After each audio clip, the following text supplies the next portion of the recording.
4153তম আয়োজন থেকে আমি চারু উত্তম আপনাদের সকলকে স্বাগত জানাচ্ছি।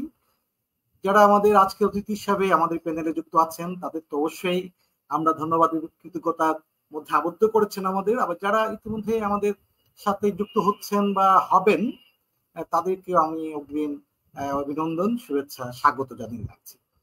শুরুতেই আমরা আমাদের আজকের যে অতিথিরা আছেন চার অতিথি তাদের সাথে একটু পরিচিত হয়ে নিই। আমাদের সাথে যুক্ত আছেন বাংলাদেশ সংঘরাজ ভিক্ষু মহাসভার মাননীয় মহাসচিব, আমাদের সবার পূজনীয় সংঘপ্রিয় মহাতেরো ডক্টর সংঘপ্রিয় মহাতেরো আছেন আমাদের সাথে। আনতে আপনাকে বন্দনা জানাচ্ছি এবং আজকের 153তম আয়োজনে আপনাকে স্বাগত জানাচ্ছি। আমাদের সাথে যুক্ত আছেন ঝামসা সাক্ষ্যমণি বৌদ্ধ বিহারের বিহারাধ্যক্ষ পরম পূজনীয় শিলানন্দ মহাতেরো। শিলানন্দ মহাতেরো ভন্তে আপনাকেও স্বাগত চারুয়াড্ডার আজকের এই আয়োজনে। যুক্ত আছেন চাঁদগাঁও সাক্ষ্যমণি বৌদ্ধ বিহারের বিহারাধ্যক্ষ এবং সাবেক মহাসচিব সংঘরাজ ভিক্ষু মহাসভা এস লক্ষ্যপ্রিয় মহাতেরো, লোকজিৎ মহাতেরো, দুঃখিত, লোকজিৎ মহাতেরো। তিনি ধর্মকবি, আমাদের সবার প্রিয় চারুয়াড্ডার নিয়মিত একজন অতিথি আলোচক, তাকে আমি স্বাগত জানাচ্ছি আমাদের সাথে উপস্থিত। সবাইকে সুবুদ্ধ পূর্ণিমার মৈত্রীময় শুভেচ্ছা জ্ঞাপন করছি এবং সাথে শ্রদ্ধেয় ভান্তেদেরকে আমার বন্দনা, আপনাকে শুভেচ্ছা। যারা শুনছেন সকলকে আমি আমার প্রাপ্তি উৎসর্গ করছি। অনেক ধন্যবাদ, কৃতজ্ঞতা ভান্তে আপনাকে এবং আমার সাথে যারা আজকে এই প্যানেলে ইতিমধ্যে যুক্ত হয়েছেন সকলকে আমি বিনম্র শ্রদ্ধা এবং বন্দনা জানাচ্ছি। আমরা জানি যে আমাদের সংঘরাজ ভিক্ষু মহাসভা থেকে সম্প্রতি আমাদের যারা পূজনীয় ভিক্ষু সংঘের মধ্যে নানা ভাবে যারা কীর্তিমান এবং যারা বৌদ্ধ ধর্মের সদ্ধর্মের জন্য, সমাজের জন্য মঙ্গল বার্তা বহন করে চলেছেন, মঙ্গল কর্মগুলো তারা সম্পাদন করে চলেছেন, তাদেরকে বিশেষ বিশেষ কিছু অভিধা তারা দিয়েছেন। এই অভিধাগুলো নিশ্চয়ই তাদের জন্য আনন্দের প্রাপ্তিযোগ, সবসময় আনন্দেরই হয়। কিন্তু আমাদের জনমনে যারা আমরা এই অভিধা সম্পর্কে সম্যক অবহিত নই তাদের কাছে অনেকগুলো প্রশ্ন হয়তো আছে যে এই অভিধাগুলো কেন দেয়া হয় এবং এই অভিধাগুলো পাওয়ার পরে যারা পান তারা কোন কোন ক্যাটাগরিতে পান এবং ইফেক্ট ফলাফলটা কি, আসলে কবে থেকে কখন থেকে এই অভিধাগুলো দেওয়ার সূচনা হয়েছে, কেন এই অভিধাগুলো দেওয়া প্রয়োজন মনে করেছে আমাদের সংঘরাজ ভিক্ষু মহাসভা। যখন আমরা জানি যে আমাদের চট্টগ্রাম নন্দনকানন বৌদ্ধ বিহারকে ঘিরে কিছু অপ্রীতিকর, কিছু বিব্রতকর পরিস্থিতি আমরা গৃহী এবং ভিক্ষু জীবনে যারা আছে সবাই কম বেশি আমরা সেটা বহন করে চলেছি এবং রাষ্ট্রীয় সমাজেও কিছুটা আলোচনা তো হচ্ছেই আমাদের বৌদ্ধ সমাজকে ঘিরে। আমরা সব বিষয়ে ছোট করে আমাদের মতো করে কথা বলার চেষ্টা করবো। আমাদের জিজ্ঞাসা হয়তো নিশ্চয়ই আজকে আমাদের যেহেতু আমাদের দুজন বর্তমান এবং সাবেক দুজন মহাসচিব আছেন, তো আমরা নিশ্চয়ই আশা করছি যে তাদের কাছ থেকে আমাদের কিছু জিজ্ঞাসার জবাব হয়তো আমরা আজকে নিতে পারবো। আমি প্রথমেই কৃতজ্ঞতা এবং অভিনন্দন জানাই আমাদের এখানে শিলানন্দ মহাতেরো মহোদয়কে, যিনি সাক্ষ্যমণি বৌদ্ধ বিহারের অধ্যক্ষ, একজন প্রকাশকও বটেন এবং অনেক গুণের অধিকারী তিনি। তিনি সম্প্রতি ভিক্ষু মহাসভা থেকে, সংঘরাজ ভিক্ষু মহাসভা থেকে সধর্ম শোভন উপাধি প্রাপ্ত হয়েছেন। শান্তি, আপনাকে স্বাগত, ধন্যবাদ এবং অভিনন্দন। আমাদের লোকজিৎ, সধর্ম কবি লোকজিৎ শান্তি, তিনি খুব বেশি বিশেষ করে আমাদের তরুণ প্রজন্মের কাছে খুবই সমধিক পরিচিত এবং নন্দিত। তিনিও একটি উপাধি পেয়েছেন সম্প্রতি, তিনি সধর্মাচার্য উপাধিটা পেয়েছেন। এই প্রাপ্তিতে আমরা আনন্দিত এবং আপনাকে অভিনন্দন জানাচ্ছি। এখন প্রথম বিষয় হচ্ছে যে আমাদের এই অভিধাগুলো যেই প্রতিষ্ঠান থেকে দেওয়া হয়েছে সেই প্রতিষ্ঠানেরই মহাসচিব আমাদের সাথে যুক্ত আছেন ডক্টর সংঘপ্রিয় মহাতেরো। আমরা প্রথমেই তার কাছ থেকে একটু জেনে নিতে চাই যে ভান্তে এই যে এতগুলো অভিধা আপনারা দিলেন, 6 জন ভিক্ষু এবং গৃহীকেও আপনারা দিলেন, তো এই অভিধাগুলো কেন আপনারা দেন, বা এই অভিধাগুলো যে যাদেরকে যে অভিধাগুলো আপনারা ব্যবহার করেছেন, কাউকে সধর্ম বিহারী, সধর্ম রত্ন, সধর্ম শোভন, ধর্মদূত, সধর্মাচার্য, সধর্ম ভানক এবং একজনকে আপনার লিখে দিয়েছে সধর্ম সেবক। তো কিছু শব্দের বাংলা অর্থ হয়তো আমরা বুঝতেও পারি, সধর্মাচার্য, সধর্ম দত্ত, কিন্তু কিছু হচ্ছে যে সধর্ম ভানক কিংবা সধর্ম শোভন এই এই যে উপাধিগুলো, এগুলো কিভাবে আমাদের বৃক্ষ জীবনে আপনাদের সাথে যুক্ত হলো, বা তারা কোন কোন কারণে এই উপাধিগুলো প্রাপ্ত হলেন, যদি সংক্ষেপে আপনার কাছ থেকে আমরা প্রথমে এই বিষয়ে একটু জেনে নিতে পারি। শ্রদ্ধেয় পূজনীয় ডক্টর সাঙ্গপ্রিয় মহোদয়। আমি প্রথমত বাংলাদেশ সংঘরাজ বৃক্ষ মহাসভার ত্রয়োদশ সংঘরাজ থেকে পরম পূজ্য পরমারাধ্য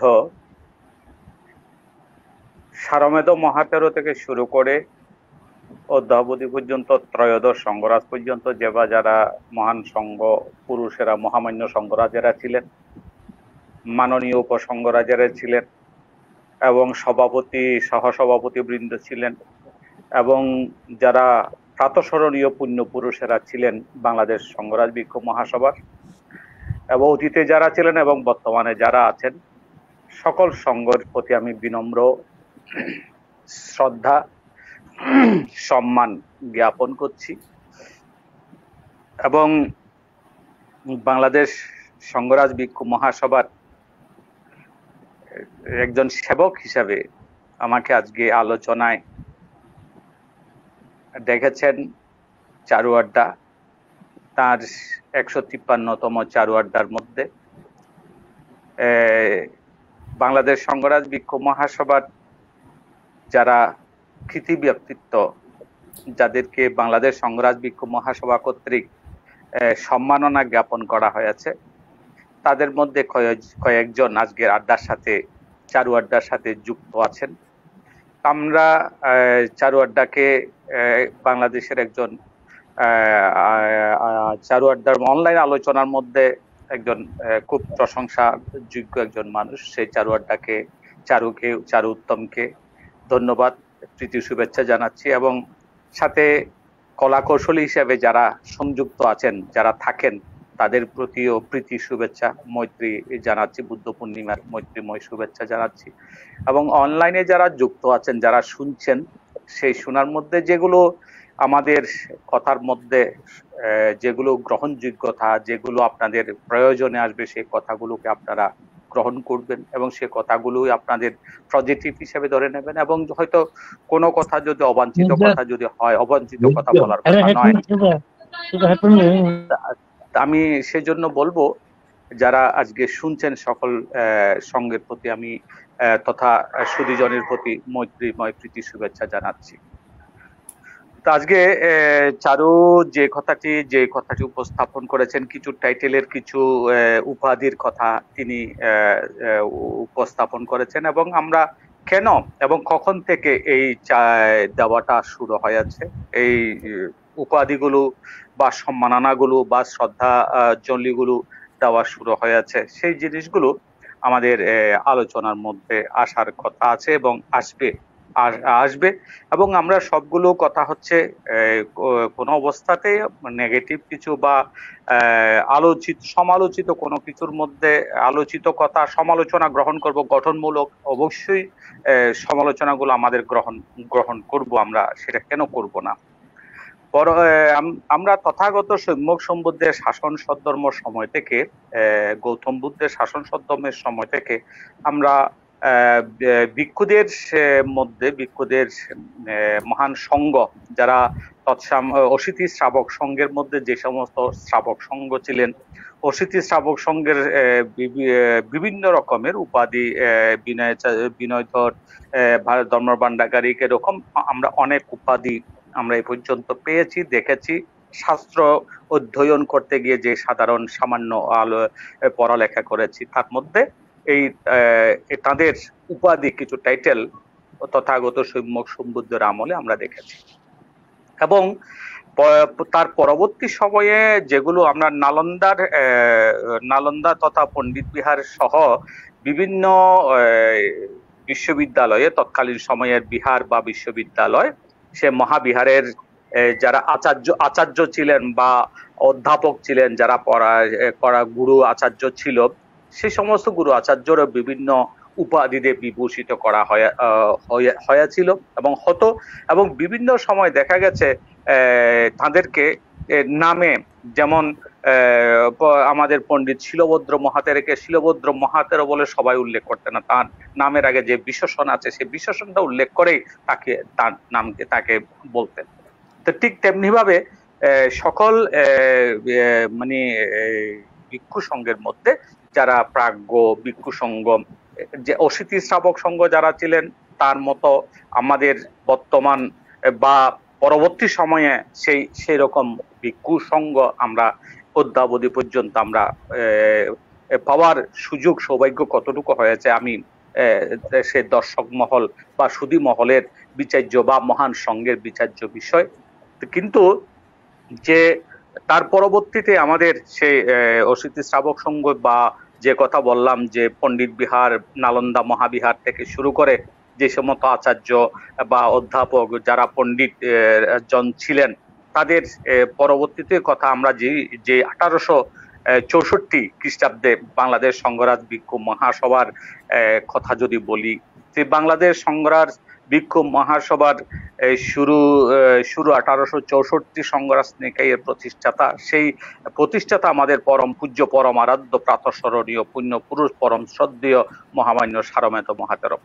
এই সারমেদ মহাতেরো মহোদয়ের সেই বেশ কয়েকটি উপাধি, তাকে কালিন্দী রানী থেকে শুরু করে তাকে সেখানকার মায়ানমার সরকার কর্তৃক থেকে শুরু করে একেবারে স্ট্যাম্প সহ দিয়ে তাকে সেই সম্মাননা, শ্রদ্ধা এবং বিভিন্ন উপাধিতে তাকে বিভূষিত করেছিলেন পরম শ্রদ্ধেয় সারমেদ প্রথম সংঘরাজ সারমেদ মহাতেরোকে। কবে থেকে শুরু করলেন? আমরা কবে থেকে শুরু করলেন? বাংলাদেশ সংঘরাজ মহাসভা সেটা যেই শুরু করেছে সেই শুরু থেকে মাঝে হয়তো কিছুটা বাদ পড়েছে। আগে ছিল পরম শ্রদ্ধেয় আমাদের যদি সপ্তম সংঘরাজ প্রান্ত থেকে দেখি আমরা, আমাদের জানা মতো অল্প সময়ের কথা, আমরা বয়স সেই হিসাবে কম, তাদের দৃষ্টিকোণ থেকে আমরা অল্প বয়সী। সপ্তম সংঘরাজকে সদ্ধর্ম কীর্তি বলা হতো, সদ্ধর্ম কীর্তি বলা হতো। সেই সদ্ধর্ম কীর্তি মানে সপ্তম সংঘরাজ অবৈতৃষ্য মহাতেরো।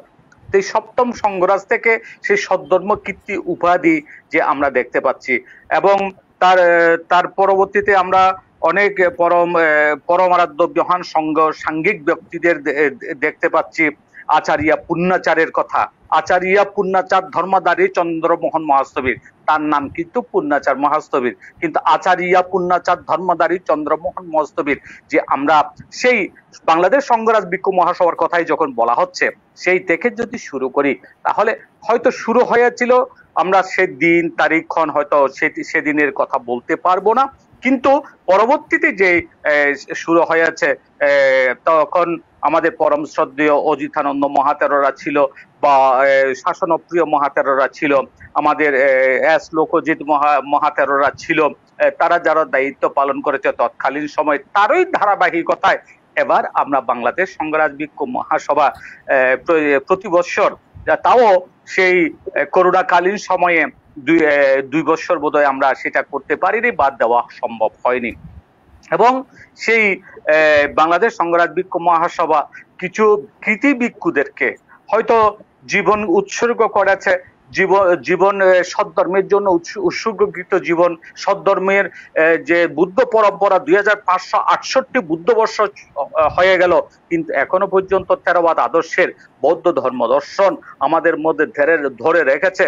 হয়তো তিনি কোনো স্কুল প্রতিষ্ঠা করতে পারেননি, তিনি কোনো বিশ্ববিদ্যালয় প্রতিষ্ঠা করেন, কোনো বিশ্ববিদ্যালয়ে শিক্ষকতা করেনি, কিন্তু তিনি একটি বিহারের সংঘ মানে অধ্যক্ষ হিসাবে বা ভিক্ষু হিসাবে তিনি অনেক চেষ্টা করেছে সদ্ধর্ম রক্ষার্থে, ত্রিশরণ উজ্জীবিত করতে, পঞ্চশীলে দীক্ষিত করতে, এবং সর্বোপরি তাদেরকে যে বৌদ্ধ ধর্ম দর্শনে তাদেরকে রাখার জন্য, বুদ্ধের আদর্শ উজ্জীবিত করার জন্য সদ্ধর্ম রক্ষায় তারা চেষ্টা করেছেন।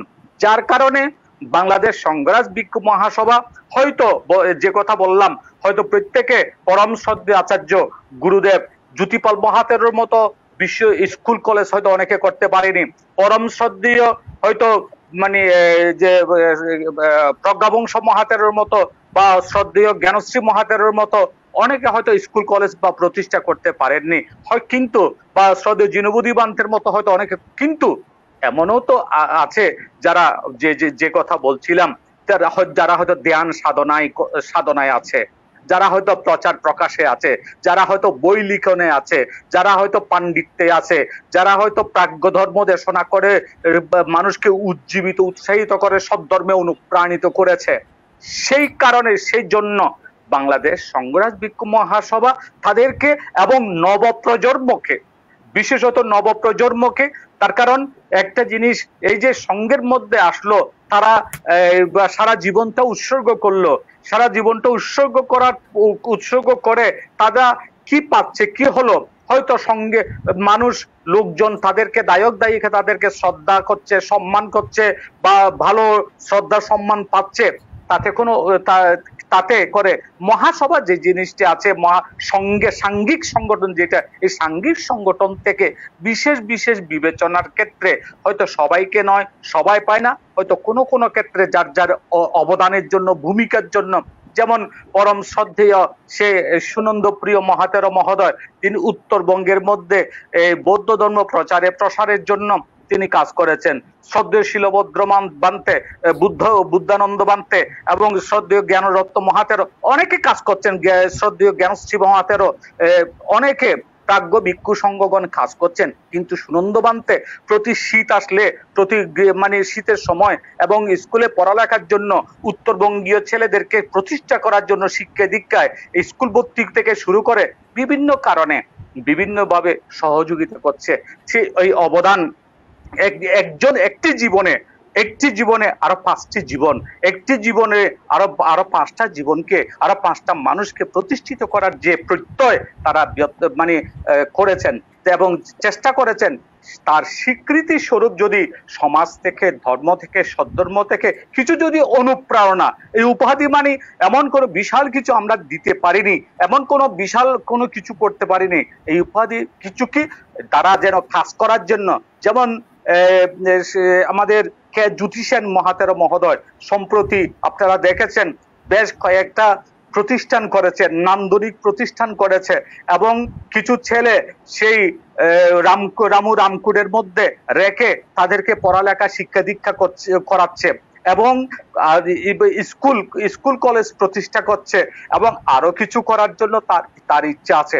এবং আমরা এই চিন্তা করেছি এই সময়ের মধ্যে যদি তাকে যদি অনুপ্রেরণা দেওয়া হয়, সে যদি সংঘের একটা স্বীকৃতি লাভ করে, তাহলে সে আরো বেশি করে তার মানে চেতনা, চিন্তা চেতনা, উদ্যম আরো এগিয়ে যাবে। এই কারণে আমরা বিশেষ চিন্তা করে, যেমন লোকজিৎ মহাতের মহোদয়, এটা বাংলাদেশের সর্বত্র সব কন্যারে গিয়ে মহামতি তথাগত বুদ্ধের অহিংসা, সাম্য, মৈত্রীর বাণী, বুদ্ধের ধর্ম দর্শনের বাণী মানুষের মধ্যে পৌঁছে দিচ্ছেন। কিন্তু তথাগত বুদ্ধ নেই, 2568 বুদ্ধ বর্ষ হয়ে গেল, কিন্তু তারপরও লোকজিতের মতো একজন কর্মী, একজন মানে ভিক্ষু, তারা কি নিজের মানে জীবনে উৎসর্গ করে আজকে সদ্ধর্মের কথা বিভিন্ন জায়গায় পৌঁছে দিচ্ছেন। আপনি আছেন, আমরা নিশ্চয়ই আপনার কাছে আরো শুনবো। আমরা প্রথম পর্যায়ে একটু বোঝার চেষ্টা করেছি যে আসলে আপনারা যে অপরাধীগুলো দিয়েছেন বা যারা পেয়েছেন তারা কেন পেলেন, বা এটার পিছনের যে গল্পটি বা আপনাদের যে চেতনার জায়গাটি, কমিটমেন্টের জায়গাটি, সেটি কি। আমরা যতখানি বুঝলাম যে একটু উদ্দীপনা দেয়া এবং আমাদের স্বীকৃতি, কাজের স্বীকৃতি, এবং আগামীতে যেন তারা বেশি করে ভূমিকা রাখতে পারেন সেই জন্য প্রেরণার জায়গা থেকে এবং স্বীকৃতির জায়গা থেকে আপনি উপাধিগুলো প্রদান করছেন। তারপরে যখন উপাধিগুলো ঘোষণা করা হবে, নিয়ে নিশ্চয়ই আমাদের সমাজ গগনে একটি মিথস্ক্রিয়া তৈরি হয়েছে। আমরা যেটি আমাদের ফেসবুকে বিভিন্ন পোস্টে সেটা লক্ষ্য করেছি, সেই বিষয়গুলো আমরা তুলে আনার চেষ্টা করব এবং নিশ্চয়ই আপনাদের কাছ থেকে আমরা দেখা নিশ্চয়ই আমরা প্রত্যাশা করব। আমি প্রথমেই আবার একটু স্বাগত জানাতে চাই আমাদের ঐতিহাসিক রামকুচ বনাশ্রম বৌদ্ধ বিহারের বিহারাধ্যক্ষ, আমাদের সুদূর আমেরিকা থেকে আমাদের সাথে যুক্ত হয়েছেন শ্রী জ্যোতি সেন মহাতেরো। জ্যোতি সেন মহাতেরো ভান্তে আপনাকে স্বাগত জানাচ্ছি চারুয়ার্যার আজকের আয়োজনে। আপনি সম্প্রতি ভিক্ষু মহাসভা কর্তৃক স্বধর্ম আনক এই উপাধিতে অভিষিক্ত হয়েছেন, সেই জন্য আপনাকে অভিনন্দন। ভান্তে আপনার সবাই আমাদের সাথে। আপনাকে অনেক ধন্যবাদ। আসলে আমিও এখানে টাইম মিসিং হচ্ছে না, এখন এখানে বিকেল 4:30, লন্ডনে। তো আমি একটা প্রোগ্রামে আছি, শুরু হবে এখন এখানেও। আমাদের কানাডা থেকে ডক্টর শরণপাল বান্তে আছে এবং তাইল্যান্ড থেকে মহিপাল হস্তগির আছে। আমরা একসাথে আছি এখন, আপনাদের প্রোগ্রাম গুলো আমরা দেখতেছি এবং কেন্দ্রীয় বান্তের সাথে আলোচনা হয়েছে। ডক্টর সবিয়া শরণপাল বান্তে আপনাদের কারু আড্ডার আজকের এই প্রোগ্রামটা উনি অবগত হয়েছেন এবং এখানে যে সবিও আমাদের মহাসচিব ডক্টর সঙ্গপ্রিয় বান্তে আছে এবং আমাদের লোকদের মধ্যে কতটা বাঁধ থেকে অবগত করছি। বাঁধটি ইন্টারেস্টিং হয়েছে, হয়তো বাঁধ আপনাদের সাথে একটু লাইনে আসবে, আমার পাশে বসা আছে। তো আমার অভিমতটা একটু প্রথমে ব্যক্ত করি। সেটি হচ্ছে আজকে যে আমাদের সারওয়ার্ডার 153তম এই সংলাপে যে আয়োজন করছেন, যে সম্প্রতি বাংলাদেশের বৌদ্ধদের সর্বোচ্চ ধর্মীয় সংগঠন বাংলাদেশ সংগ্রাম ভিত্তি মহাসভা থেকে এই যে 2024 খ্রিস্টাব্দে প্রতিষ্ঠা 68 বুদ্ধবর্ষে যে গত শুক্রবারে যে অভিধাগুলো দেওয়া হচ্ছে, যে এর পিছনে আমি মনে করি যে কিছুক্ষণ আগে আমাদের মাহাতো প্রান্তে যে অভিব্যক্তি বলেছেন, কারণগুলো বলেছেন, এর মধ্য দিয়ে যে ভিক্ষুদেরকে একটা অনুপ্রেরণা, উৎসাহ, উদ্দীপনা যোগাবে আরো বেশি বেশি শাসক শ্রদ্ধা এবং সমাজের কাজ করবার জন্য। ইভেন আমি তো আমার কথা যদি ব্যক্তিগতভাবে যদি বলতে যাই, আমি এতটুকু কাজ করে আছি, আমার এই আপাত মস্তক, আমার বুদ্ধ শাসনের জন্য আমি উৎসর্গ করেছি, আমার এই যৌবন জীবন শাসনতন্ত্রের মধ্যে আমি উৎসর্গ করেছি। যে শুধু যে বুদ্ধের যে শিক্ষা, বুদ্ধের যে দিব্য শিক্ষা, বুদ্ধের যে দর্শন নির্দিষ্ট কোনো গোত্র বা জাতির সীমাবদ্ধ না রেখে সার্বজনীন যে সব ধর্মের সব সম্প্রদায়ের মানুষের জন্য যে কাজ করা, সেই বুদ্ধের আদর্শে অনুপ্রাণিত হয়ে আমি একজন বুদ্ধের সৈনিক বা বুদ্ধের ব্যক্তি হিসাবে, বুদ্ধের শিষ্য হিসাবে আমি সব ধর্মের মানুষের জন্য কাজ করতে স্কুল কলেজে প্রতিষ্ঠা করছি বা আরো করব, যে বিভিন্ন বিষয়, যে আরো হাসপাতাল তৈরি করব। এগুলো যে আমি শুধু যে এরকম অভিযোগ পাওয়ার প্রত্যাশা নয়, কিন্তু কাজ করতে গিয়ে যে মহাসভা যে সিদ্ধান্ত নিয়েছে, আমাদের মতো যারা শাসক মাধ্যমে কাজ করছেন বা ধর্ম প্রচারে, বুদ্ধের ধর্ম প্রচারে যারা ভূমিকা রাখছেন, তাদেরকে যে এই অভিযোগগুলো দেওয়া হচ্ছে, তাদেরকে অনুপ্রেরণা দেওয়া। যেমন এই অনুপ্রেরণা থেকে আমি আমার এই ভিক্ষু জীবনটা আরো বেশি ত্বরান্বিত করে কিভাবে আমি এখন দিন রাত চিন্তা করতেছি, আরো কিভাবে শাসক মাধ্যমে মানবের কল্যাণে সব মানুষের যে সমৃদ্ধিতে আর কি কাজ করলে আরো বেশি এটা সম্প্রসার করা যায়, বুদ্ধ ধর্মকে প্রসার করা যায় এবং বুদ্ধ যে একটা সার্বজনীন এবং একজন অহিংসার প্রতীক এবং সব ধর্মের মানুষের কল্যাণের জন্য কাজ করেছে, বুদ্ধের একজন যে যে মাধ্যম হিসাবে, আমি একজন বৌদ্ধ ভিক্ষু হিসাবে যে বুদ্ধের দর্শন, বুদ্ধের চিন্তা ভাবনা, বুদ্ধের গবেষণা, এগুলোকে মানুষের তৃণমূল পর্যায়ে সাধারণ মানুষের পাশে পৌঁছে দেওয়ার জন্য যে আমি এই মহাসভার অভিজ্ঞতা থেকে সে অনুপ্রাণটা আরো বেশি স্বপ্ন এবং চিন্তা করতেছি। তা আপনার ধন্যবাদ। আপনি আছেন, আমরা নিশ্চয়ই আপনাকে শুনবো। আমাদের প্রথম পর্যায়ে আমরা আসলে কি ইন্ট্রোডিউসিংটা করছি, পরে নিশ্চয়ই আমাদের অনেকগুলো বিষয় আছে, আমরা খোলামেলা সবাই অনেক কথা বলার সুযোগ পাবো। আমি একটু লোকজিৎ ভান্তের কাছে যেতে চাই। লোকজিৎ ভান্তে, নিশ্চয়ই আপনি আমাকে শুনতে পাচ্ছেন? হ্যাঁ, শুনতে পাচ্ছি। ভান্তে, আপনি কতখানি অনুপ্রাণিত? আপনি তো আমাদের বিশেষ করে আমি শুরুতে বলছিলাম যে আমাদের চারুয়াজ্ঞার একজন নিয়মিত অতিথি, এবং আপনার কারণেই, আপনার মাধ্যমেই আমাদের চারুয়াজ্ঞায় অসংখ্য ছেলেমেয়েরা যুক্ত হওয়ার আগ্রহ প্রকাশ করে। আপনার বিশেষ করে কোয়েশ্চেন টাইম অর্থাৎ প্রশ্নোত্তর পর্বগুলো এত বেশি জনপ্রিয় হয়েছে চারুয়াজ্ঞা, এই জন্য আপনার কাছে অনেকখানি কৃতজ্ঞ। সম্প্রতি আপনি শ্রদ্ধাধর্মাচার্য এই উপাধি পেয়েছেন। ভিক্ষু মহাসভা আপনাকে অনেকগুলো উপাধির মধ্যে এই উপাধিটাই দিয়েছে। এটা কতখানি আপনি গ্রহণ করেছেন মনের দিক থেকে, বা কতখানি মনে করেছেন যে না এটা আপনার সাথে যায়, কিংবা আপনি কি অন্য কোনো উপাধি প্রতি কাঙ্ক্ষিত ছিলেন কিনা, যদি একটু সংক্ষেপে আমাদেরকে জানেন। নমো তাস্সা ভগবতো অরহতো সাম্মা সম্বুদ্ধাস্সা। বাংলাদেশ সংঘরাজ ভিক্ষু মহাসভা কর্তৃক যে সদ্ধর্ম আচার্য উপাধি প্রদান করেছেন, তার জন্য আমি বাংলাদেশ সংঘরাজ ভিক্ষু মহাসভার প্রতি কৃতজ্ঞতা জানিয়ে আমি বিনম্র শ্রদ্ধা বন্দনা নিবেদন করছি। এবং সাথে সাথে একটু অন্যায় করছি, এটা একেবারে কখনই সঙ্গত নয়। আমাদের বিশ্বপটে দেখতে পাচ্ছি আমাদের স্বর্ণপাল ভান্তে, তাকে আমি শুধু একটু স্বাগত জানিয়ে দিচ্ছি। ভান্তে, আপনি আমাদের সাথে যুক্ত হয়েছেন, আমাদের কথা শুনছেন, ভান্তের কথাগুলো শুনছেন, এই জন্য আপনার কাছে অনেক ধন্যবাদ, আপনাকে কৃতজ্ঞতা জানাচ্ছি। আমরা শুনছি আমাদের লোকজিৎ ভান্তের অনুভূতির কথা। সাথে আমি বন্দনা জানাচ্ছি আমাদের শ্রদ্ধেয় সংঘরাজ ভিক্ষু মহাসভার মহাসচিব ডক্টর সঙ্গপ্রিয় ভান্তে এবং উপস্থিত আমাদের আন্তর্জাতিক খ্যাতিসম্পন্ন সাংবাদিক ব্যক্তিত্ব, আমার পরম আরাধ্য, আমার পরম শ্রদ্ধেয় ডক্টর শরণপাল ভান্তে এবং শ্রদ্ধেয় শিলানন্দ ভান্তে এবং আমার প্রিয় ভাজন জ্যোতিষ সেন, তার প্রতি আমার পুণ্যদান এবং আপনাকে আশীর্বাদ। যারা শুনছেন সবাইকে আমার উপাধি প্রাপ্তিটা আমি উৎসর্গ করছি। এবং বিশেষ করে আসলে উপাধি সম্মান লাভ করা এটা তো অষ্টলোক ধর্মের মধ্যে স্বাভাবিকভাবে আমাদের চিত্ত এটা বিচলিত হবেই এবং এই প্রাপ্তিটাকে আনন্দবর্ধন করবে। তবে আপনি একটা প্রশ্ন করেছেন যে এই সম্মাননা আপনার সাথে যায় কিনা। আমি প্রথমে বলবো এই এত বড় উপাধি আমার সাথে যায় না, কারণ এত বড় সম্মাননা গ্রহণ করার মতন হয়তো সে জ্ঞান ও গাম্ভীর্যতা, সে পাণ্ডিত্যতা আমার আছে বলে আমি মনে করি না। তবে সঙ্গ যেহেতু আমাকে আশীর্বাদ আনতে সেটা প্রদান করেছেন, তাই স্বাভাবিকভাবে এটা আমি মাথা নুয়েই আমি সেটা গ্রহণ করব, কারণ সঙ্গের যেভাবেই আমাকে আশীর্বাদ করে এটা গ্রহণ করতে হয়। তবে আমি ব্যক্তিগতভাবে এত বড় সম্মাননা পাওয়ার যোগ্যতা আছে বলে আমি এটা মনে করি না। আমি বিনয়ের সাথে সেটা আমি অবশ্যই স্বীকার করব। তবে বাংলাদেশ সংঘাত ভিক্ষু মহাসভার এই সদ্ধর্ম আচার্য যে উপাধি বিষয়টা, এটা বাংলাটা হয়তো আমাদের অনেকে এটা নিয়ে চিন্তা করতে পারে। আসলে সদ্ধর্ম বলতে বুদ্ধের চতুরার্য সত্যকে বোঝানো হয়। এই বিষয়টা যিনি শিক্ষা দান করেন, এই বিষয়ে যিনি প্রচার করেন, সে অর্থেই সদ্ধর্ম আচার্য শব্দটা আসলে সংযুক্ত। তো আমি বুদ্ধির মহা গুণসম্পন্নতা এটি প্রচার প্রসারে আমার যে আত্মপ্রত্যয়, হয়তো সেটাকে আরো বেশি বেগবান করার জন্য, আরো বেশি উদ্বুদ্ধ করানোর জন্য বাংলাদেশ সংঘাত ভিক্ষু মহাসভা আমাকে এই সম্মানে আশীর্বাদ প্রদান করেছেন।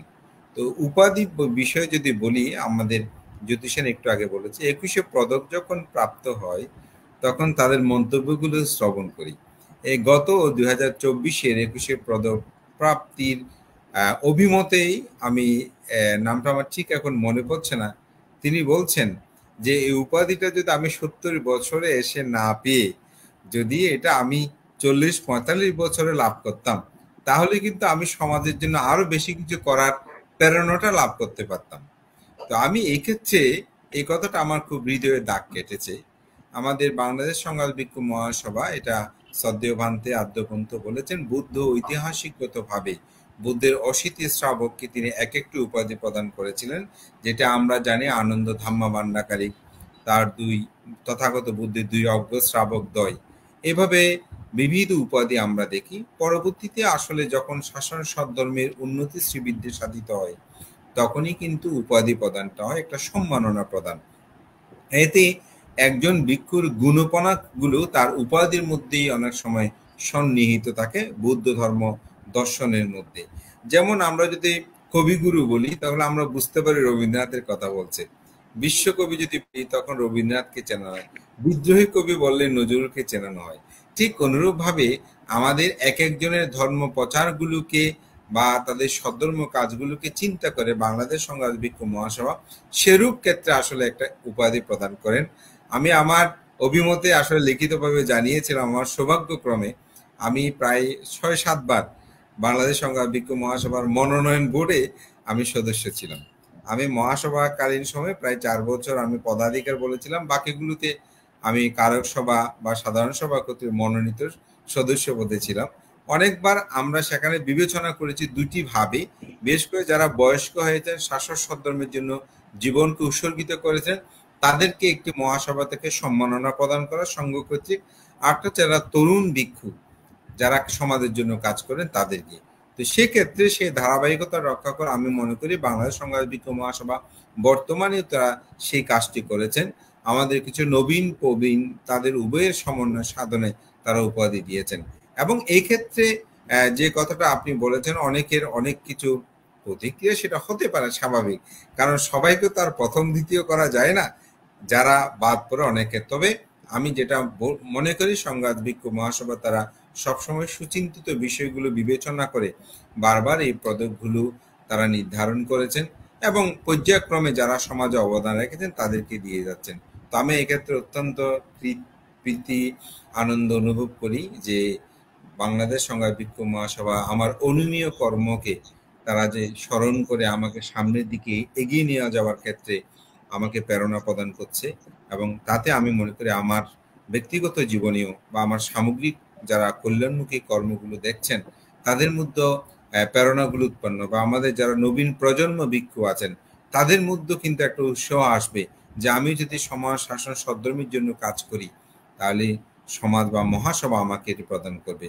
তো পৃথিবীর দেশ বিদেশে আসলে বহু জায়গায় সম্মানিত হলেও কিন্তু মহাসভা কর্তৃক আশীর্বাদ লাভ করাটা এটা আমার জীবন অত্যন্ত বিরল। কেননা সংঘরাজ ভিক্ষু মহাসভা সংঘ করতে আশীর্বাদ লাভ করা এটি ভিন্নতর একটি অনুভূতিতে অবশ্যই কাজ করে, এবং সেজন্য আমি কৃতজ্ঞতা জানাচ্ছি। হয়তো অনেক ধন্যবাদ, কৃতজ্ঞতা ভাবতে আপনাকে। আপনি চমৎকার বলেছেন যে উদ্দীপনা তো তৈরি করেই, স্বীকৃতি, যে কোনো কাজের স্বীকৃতি তো আরেকটি বড় কাজ যে সুযোগ এনে দেয় বা আমাদের চেতনার মধ্যে সেটি প্রবহমান হয়। আমরা বিশ্বাস করি যে আপনি যে উপাধিটা পেয়েছেন নিশ্চয়ই সেটি যথার্থ, এবং এই জন্য আমরা সংঘরাজ ভিক্ষু মহাসভাকে ধন্যবাদ এবং কৃতজ্ঞতা জানাতে চাই। আমি একটু এখন যুক্ত করে দিচ্ছি আমাদের শিলানন্দ ভান্তে। তিনি সধর্ম শোভন উপাধি প্রাপ্ত হয়েছেন। ভান্তে, নিশ্চয়ই আপনি আমাকে শুনতে পাচ্ছেন? ভান্তে, আপনি কতখানি তৃপ্ত এই যে উপাধিটা আপনাকে দেয়া হলো, এবং আপনি কি মনে করেন যে এই উপাধিটি আপনার সাথে যায়, বা আপনি এটার জন্য বা অন্য কোনো উপাধির জন্য অপেক্ষায় ছিলেন? আমি আজকে সর্বপ্রথম এই সারুত্তম বাবুকে আশীর্বাদ পুণ্যদান করছি এত সুন্দর আয়োজন করার জন্য। আজকে সারু আড্ডার আলোচনার মধ্যে যারা যুক্ত হয়েছেন, আমাদের পরম শ্রদ্ধেয় বাংলাদেশ সংগ্রাম ভিক্ষু মহাসভার মান্যবর মহাসচিব শ্রদ্ধাভাজন ডক্টর সংঘপ্রিয় মহাত্মবীর মহোদয়কে আমার বন্দনা। আন্তর্জাতিক খ্যাতি সম্পন্ন একজন মানবতাবাদী বৌদ্ধ ভিক্ষু আমার পরম শ্রদ্ধাভাজন ডক্টর শরণপাল মহাত্মবীর মহোদয়ের প্রতি আমার বন্দনা, আশীর্বাদ ও পুণ্যদান করছি একজন আন্তর্জাতিক পরিমণ্ডলে সুবর্ধিত বাংলাদেশ সংগ্রাম ভিক্ষু মহাসভার প্রাক্তন মহাসচিব প্রিয়ভাজন এস লোকজিৎ মহাত্মবীর মহোদয়ের প্রতি আশীর্বাদ পুণ্যদান। বিশিষ্ট সাংঘিক ব্যক্তিত্ব, যিনি মানবতার সেবায় নিয়োজিত, আমার অত্যন্ত প্রিয়ভাজন সুদেশক জ্যোতিষণ মহাত্মবীরের প্রতি আমার আশীর্বাদ পুণ্যদান করছি। তো বিশেষ করে আমি বাংলাদেশ সংগ্রাম ভিক্ষু মহাসভার প্রতি অত্যন্ত শ্রদ্ধা এবং কৃতজ্ঞতা প্রকাশ করছি। আমি এই উপাধি লাভ করার মতো তেমন যোগ্যতা আমার নেই, তবু আমি 1987 সালে আমার গুরুদেব সাহিত্য বিনোদ পণ্ডিত পূর্ণানন্দ মহাত্মবীরের নিকট শ্রমণ হবার পর থেকে আমি যতটুকু সম্ভব ধর্ম, বিনয়, পান্তের আদর্শ, শাসন সদ্ধর্মের বিভিন্ন উন্নয়নমূলক এবং সমাজের অবহেলিত পার্বত্য এলাকা, সমতল এলাকার ছেলে সন্তানকে আমি উচ্চশিক্ষায় শিক্ষিত করা, এটা আমি প্রায় সময় আমার একটা মনের মধ্যে একটা আমার মাথায় কাজ করে। আমি তাদের শাসন সদ্ধর্মের সমাজের অবহেলিত ছেলে সন্তানদেরকে উচ্চ লেখাপড়া করার জন্য আমার একটা সবসময় আগ্রহ থাকে। তো আমি এইটা এই কর্মটা আমি সবসময় সম্পাদন করি। তো আমার পরম শ্রদ্ধেয় বাংলাদেশ সংগ্রাম ভিক্ষু মহাসভার মান্যবর মহাসচিব সহ মহাসভা থেকে যে আমাকে শাসন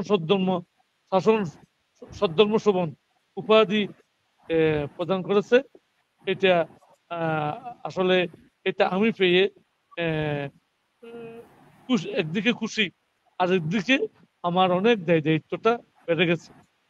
যেমন ওগুলি পাবার পর থেকে আমার মনের মধ্যে একটা অনুভূতি এসেছে, এটা তো লাভ করেছি সঙ্গের মাধ্যমে আশীর্বাদ স্বরূপ। এখন তো আমার আগের চেয়ে আরো ধর্ম বিনয় অনুশীলন করতে হবে।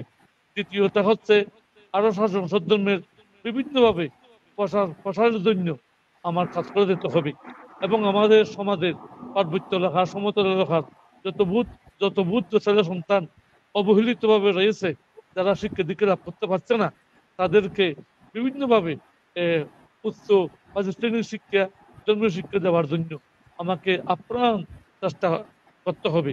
এই সদ্ধর্মসম্মান উপাধি লাভ করার পর থেকে আমার মনের মধ্যে, আমার চিত্তের মধ্যে এটা সবসময় উদয় হচ্ছে, কিভাবে আমি আরো ধর্মের অনুশীলন করব, কিভাবে সদ্ধর্মের বিভিন্নভাবে উপহার সাধন করব, এবং আমাদের বড় বুদ্ধদের পার্বত্য রাখার, সমতলে রাখার ছেলে সন্তান যারা অবহেলিত, তাদেরকে কিভাবে এই বুদ্ধ শাসনে এনে তাদেরকে ধর্ম বিনয়, তাদের শ্রেণীর শিক্ষা, ধর্মীয় শিক্ষা দিয়ে তাদের জীবনকে কিভাবে আলোকিত করব। এইটা আমার উপাধি লাভ করার পর থেকে আমার চিন্তার মধ্যে সবসময় একটা এই ধরনের চিন্তা উদয় হচ্ছে।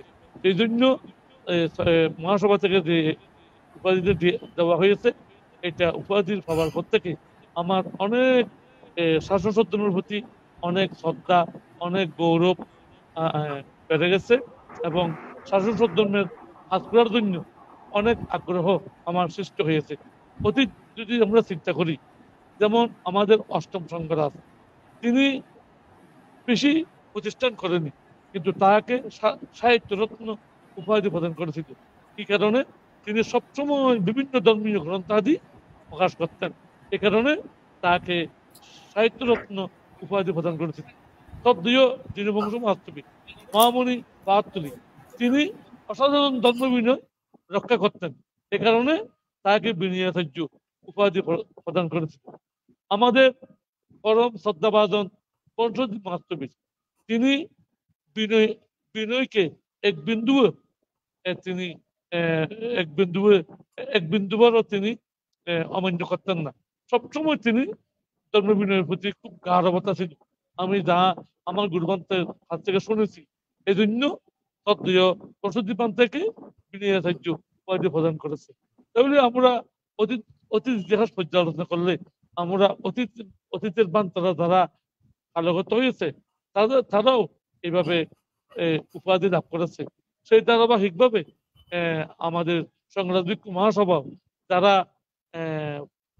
সংগ্রাম ভিক্ষু মহাসভার মধ্যে যারা পদবীর মধ্যে এসে থাকে, তারাও কিন্তু আমাদের পূর্বাচার্যদের, আমাদের পুরুষদের তৃতীয় আদর্শ রক্ষা করার জন্য তারাও চেষ্টা করে যাচ্ছে। যেমন অনেক ধন্যবাদ ভান্তে। আমরা জানি যে এরকম একটি নিশ্চয়ই অতীত ইতিহাস আছে, সমৃদ্ধ ইতিহাস আছে, বিধায় তারই ধারাবাহিকতায় নিশ্চয়ই বর্তমান সময়ের যে কমিটিটি আছে সংগ্রাম ভিক্ষু মহাসভা, তারা তাদের গুরুত্বপূর্ণ দায়িত্বটি পালন করেছেন। এই জন্য আমরা যারা পেয়েছেন তাদের কাছে আমরা অভিনন্দন পৌঁছাতে চাই, এবং যারা এটা দিয়েছেন তাদের কাছে আমরা কৃতজ্ঞতা প্রকাশ করতে চাই। আমি আমাদের একটু খোলামেলা আলোচনায় ঢুকতে চাই এবার।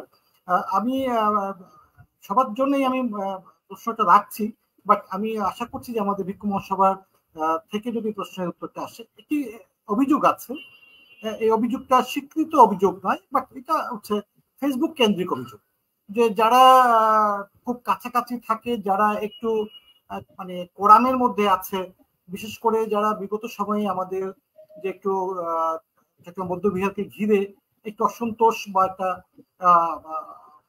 পক্ষ বিপক্ষেও একটি যে নেতিবাচক যে আলোচনা বা ছিল, যারা ডক্টর জিনুবুদ্দি ভান্তের পক্ষে যারা মোটামুটি তাদের অবস্থানটা তৈরি করেছে, তারাই মুখ্যত এই পুরস্কার, এই উপাধিগুলো এবার পেয়েছে।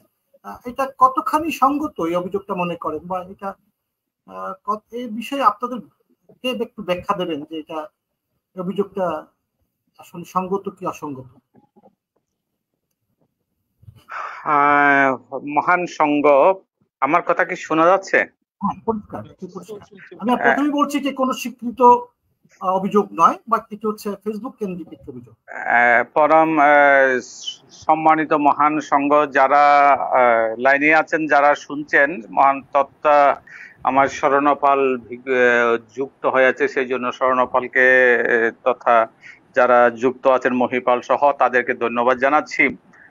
এখানে যে কথাটা এসছে যে আসলে কেউ যদি মনে করে থাকেন যে আসলে মহাসভা এটা সান্ত্বনা পুরস্কার বা যারা তার সাথে বা এই কাজের সাথে যুক্ত ছিলেন তাদেরকে এই পুরস্কারে ভূষিত করা হয়েছে। আচ্ছা, যারা যারা হয়তো কাজে ছিলেন, আমরা আরো দুজনকে এখানে মানে ইয়ে করেছিলাম, যে প্রস্তাব রেখেছিলাম। হয়তো একজন পরম শ্রদ্ধেয় আদিচ্ছা মহাতেরো, যিনি অস্ট্রেলিয়া আছেন, যিনি বার্মাতে থেকে ধর্ম বিনয় শিক্ষা দীক্ষা করে এখন বা অস্ট্রেলিয়াতে সিডনিতে আছেন, আমাদের একজন বাঙালি বৌদ্ধ ভিক্ষু। এবং সুগত ভিক্ষু, যিনি ব্যাংককের মধ্যে আছেন, যিনি শুধুমাত্র কুমিল্লা নোয়াখালী নয়, বাংলাদেশের সর্বত্র সব জায়গার মধ্যে কিছু না কিছু অন্তত তার কাছে এপিল করে আবেদন করে বিভিন্ন ভাবে উৎসাহিত হয়েছে, উজ্জীবিত হয়েছে, তাকেও আমরা এখানে করেছি। তারা তো কোনো সময় কোনো অবস্থাতেই যিনি উপদিবন্ধের এই ঘটনার সময় বা এই সময়ে বা যেগুলো ঘটনা হলো সে ঘটনার সময় তারা তো দেশীয় ছিলেন না, দেশীয় নাই, এখনো নাই, কিন্তু তাদেরকে আমরা তো সম্মানিত করেছি। এখন কথা হয়তো ফেসবুক লেখালেখির মধ্যে হয়তো কি জানি এটা যে বিরোধিতার খাতিরে বিরোধিতা কিনা এটা আমি বলে উঠতে পারবো না। এটুকুই বলবো যে এখানে একটা বোর্ড থাকে, নির্বাচনী বোর্ড থাকে, এখানে কোনো সন্তুষ্ট করার জন্য তাকে এই কাজের জন্য সান্ত্বনা পুরস্কারের জন্য এটা সরি, আমি মহাসভার পক্ষ থেকে এটার জন্য যদি কেউ বলা হয় আমি তাকে প্রতিবাদ জানাচ্ছি। কিন্তু আমি এটাই বলবো যে মহাসভা কোনোদিন কোনো সময় কোনো ক্ষেত্রে যদি কেউ যদিও মনে করে থাকে বা এটা মানে কোনো মানে নেতিবাচক, আসলে সেটা কোনো অবস্থাতেই নয়। এবং সেটা আমি মানে করজোরে বিনতি করে বলবো, আপনারা সেই নেগেটিভ সেন্সে না নিয়ে আপনারা পজিটিভ, যেই ভিক্ষুদেরকে দেওয়া হয়েছে, যে ভিক্ষুদের জন্য কাজ করা হয়েছে, এখানে অধিকাংশ ভিক্ষু জীবনকে উৎসর্গিত করেছেন। ধন্যবাদ চারুত্তম। অনেক ধন্যবাদ, আপনি পরিষ্কার করেছেন এবং আমরা সেটাই বিশ্বাস করি যে একটা নির্দিষ্ট নীতিমালা এবং নির্দিষ্ট একটা কমিটির মাধ্যমে নিশ্চয়ই সিলেকশন গুলো হয়। যেহেতু ভিক্ষু সংঘ আমাদের পূজনীয়, আমাদের বন্ধনাগুলো তাদের উদ্দেশ্যে নিবেদন করা হয়, নিশ্চয়ই সেখানে কোনো রকম যে ভাবনাগুলো অনেক সময় আমরা ফেসবুকে ছড়িয়ে দিতে চাই, সেই ভাবনাগুলো আসলে সবসময় সত্য নয়। আমরা যারা এই ভাবনাগুলো ভাবছেন, আমরা আশা করছি তাদের ভাবনাগুলো নিশ্চয়ই আজকের পর থেকে আর থাকবে না। এবং যারা পেয়েছেন আমরা তো দেখতেই পাচ্ছি যে তারা প্রত্যেকেই প্রকৃত প্রস্তাবে এসবের যোগ্য এবং অনেক আগে থেকে যোগ্য হয়েছিলেন, হয়তো নানা কারণেই একটু পরে এসছে। আমরা নিশ্চয়ই জানলাম যে আমাদের যে সুগত ভান্তে কিংবা আমাদের এখানে আমাদের একজন গৃহীকে দেওয়া হয়েছে ডাক্তার কনককান্তি বড়ুয়া, এটা তো আসলে কোনো মুভমেন্টের সাথে যুক্ত নন। কনককান্তি বড়ুয়া মহোদয়কে কনককান্তি বড়ুয়া মহোদয়কে হয়তো আমরা অনেকে জানি না, অনেকে কনককান্তি বড়ুয়াকে সামনাসামনি দেখেনি, এরকম অনেক লোক আছে, কিন্তু তিনি আমাদের আইডল। ঠিক আছে, তিনি আমাদের আইডল, তাকে স্বীকৃতি দিতে আমাদের সমস্যা কোথায়? সুতরাং সেই জিনিসটি আমি চিন্তা করেছি যে তিনি আজকে আমরা অতীশ দীপঙ্কর তো যা করেছে তিব্বতের জন্য করেছে, কিন্তু আমরা আজকে অতীশ দীপঙ্করের রেফারেন্সটা কেন আসে বারবার করে? কারণটা ওনারা আমাদের সামনের সারির জন, যাদেরকে পরিচয় দিলে আমাদেরকে সরাসরি একটা চিনবে, বাহন তারা। তিনি আমরা মানে হেমন্ত বাবুর কথা কেন বলি, আমরা শিলানন্দ ব্রহ্মচারীর কথা কেন বলি, আমরা প্রফেসর ডক্টর দীপক কুমার বড়ুয়ার কথা কেন বলি, আমরা প্রফেসর ডক্টর সুকোমল চৌধুরীর নাম কেন বলি? এই জিনিসগুলো আমাদের বলতে হবে, আমাদের বাহন, আমাদের একটা পরিচয়ের বাহন। যার কারণে আজকে আমি কনক বাবুকে যদি সেদিন উপস্থাপন করতে পারতাম, আনতে পারতাম, যদি তিনি উপস্থিত হতেন, কিন্তু তারপর আমরা তার সম্মানার্থে পৌঁছে দিয়েছি। প্রতিক্ষণ তিনি দুঃখ প্রকাশ করেছে, তিনি মিটিং এ থাকার কারণে, জরুরি মিটিং থাকার কারণে আসতে পারেননি, অংশগ্রহণ করতে পারেননি, আর তার সম্মতি ছিল বিধায় এটুকু আমরা করেছি। কিন্তু আমি এটুকু বলবো যে এখানে কোনো ধরনের কোনো অবস্থাতেই আমরা অনিয়ম, অগণতান্ত্রিক, অসুন্দর বা এটার সর্বোচ্চ চেষ্টা করেছি। তারপরে যদি আমার অজান্তে, আমার অজ্ঞানতায় সে কথাও উপস্থাপন করছি। আমার অজ্ঞানতা, আমি সব জানতা নয়, আমার অজ্ঞানতা থাকতে পারে। তো সেজন্য আমরা আমরা আসলে ইনফরমেশন গুলোকে নেওয়ার জন্য এবং দেওয়ার জন্যই প্রশ্নগুলো করি, আসলে স্পেসিফিক কাউকে বা কোনো বিষয়কে নেগেটিভলি দেখার জন্য, নেতিবাচক মনোভাব তৈরির জন্য নিশ্চয়ই আমরা প্রশ্নগুলো করছি না। আসলে জানার অধিকার তো সবারই আছে, এবং যেহেতু আমরা পরস্পর পরিপূরক, আমরা গৃহী চক্র আখ্যা চক্র দুটোকেই সমানভাবেই চালনা রাখতে চাই। তো একটিকে পিছনে রেখে একটি প্রশ্নকে অবজ্ঞা করে, জিজ্ঞাসাকে অবজ্ঞা করে যদি আমরা একটা পক্ষে এগিয়ে যাই, সেটা নিশ্চয়ই আমাদের জন্য মঙ্গল নয়। আমি একটু আমাদের এখানে আমাদের সাবেক মহাসচিব, আমাদের শ্লোকজিৎ ভান্তে, যিনি এই আমাদের এই সময়ে খুব আলোচিত চরিত্র, যাকে আমরা বিভিন্ন সময় তার দর্শনায়, বিশেষ করে ইউটিউবে এবং ফেসবুকে তার চমৎকার দর্শনায় আমরা খুবই অনুপ্রাণিত। গিরি সমাজ তাকে খুব শোনে। তার কাছে একটু আমার একটু জিজ্ঞাসা আছে যে, ভান্তে, আমরা তো কিছু প্রশ্ন করা থেকে নিজেদের সবসময় একটু দূরে রাখতে চাই, কারণ হচ্ছে প্রশ্নগুলো হয়তো প্রশ্নকর্তাকে বিব্রত করে, বা যাকে প্রশ্ন করা হচ্ছে তিনি বিব্রত হন। যেহেতু আজকে আপনার দুজন মহাসচিব, একজন সাবেক এবং একজন বর্তমান, আমাদের সাথে যুক্ত আছেন, সঙ্গত কারণেই আমাদের দর্শকদের মধ্যে একটা কৌতূহল আছে যে তারা আমাদের যে বিগত সময়ে যে একটি ন্যাক্কারজনক বলি, অপ্রীতিকর বা অপ্রত্যাশিত একটি সংঘাত বলি যেটি হয়ে গেল চট্টগ্রাম বিভাগকে কেন্দ্র করে, সেখানে আপনাদের একটি সরব উপস্থিতি, বিশেষ করে আপনারও একটি সরব উপস্থিতি সবাই লক্ষ্য করেছেন, এবং আপনি আপনার মতো করে আপনার উপস্থিতির কারণ ব্যাখ্যা করেছেন। আজকের দিনে এসে আপনি এই বিষয়ে যদি একটু খোলামেলা কিছু আমাদেরকে বলেন, যে গৃহীদের কিছু শৃঙ্খল আচরণ, তাদের কিছু নেতিবাচক আচরণ, এটা খুবই স্বাভাবিক, কারণ হচ্ছে গৃহীরা তো আর আমাদের সঙ্গের মতো বিনয়ী বা এইসব আচরণে অভ্যস্ত নয়, কিন্তু কিছু ভিক্ষু, বিশেষ করে তরুণ ভিক্ষুর কিছু শৃঙ্খল আচরণ সারা দেশ কিন্তু প্রত্যক্ষ করেছে। তো এখন এই বিষয়গুলোকে আপনি কিভাবে হ্যান্ডেল করছেন? ঘটনা যা ঘটে গেছে, কিন্তু এই সময়ে আপনাদের ভিক্ষু সংঘের পক্ষ থেকে বা যারা আপনার সিনিয়র ভিক্ষুরা আছেন, নেতৃত্বশীল আছেন, সংঘপ্রিয় ভান্ত আছেন, আপনারা কি কোনো নতুন কোনো কর্মসূচি বা আপনাদের আমাদেরকে আশ্বস্ত করতে পারে এমন কোনো মুভমেন্টের দিকে আছেন কিনা? ধন্যবাদ চারুত্তম বাবু। আজকের প্রাসঙ্গিকতার সাথে যদিও আপনার কথাটা সম্পৃক্ত যথার্থ নয়, এবং হয়তো এই প্রশ্নটা এখানে করাটা কতটুকু বিধিও এটা আপনি ভালো বুঝবেন, আপনি তো ভালো উপস্থাপক।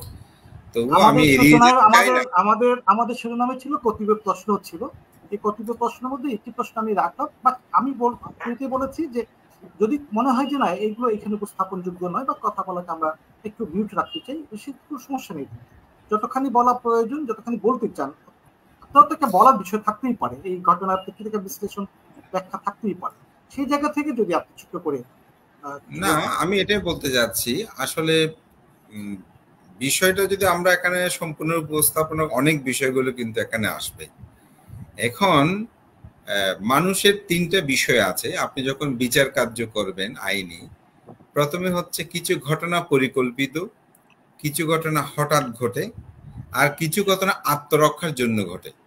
এখানে আপনাকে তিনটে বিষয়টা চিন্তা করতে হবে। প্রথম হচ্ছে পরিকল্পিতভাবে ভিক্ষুদের সাথে কারো দ্বন্দ্ব হোক, এটা কিন্তু ভিক্ষু সংঘরা চায়নি।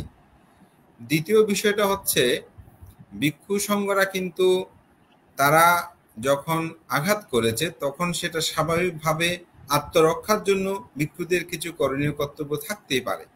সেখানে কিন্তু কোনো বয়োবৃদ্ধ ভিক্ষু ছিল না, এবং আমরাও সেখানে যারা ছিলাম না, কিন্তু কিছু তরুণ ভিক্ষু সংঘ সেখানে ছিলেন।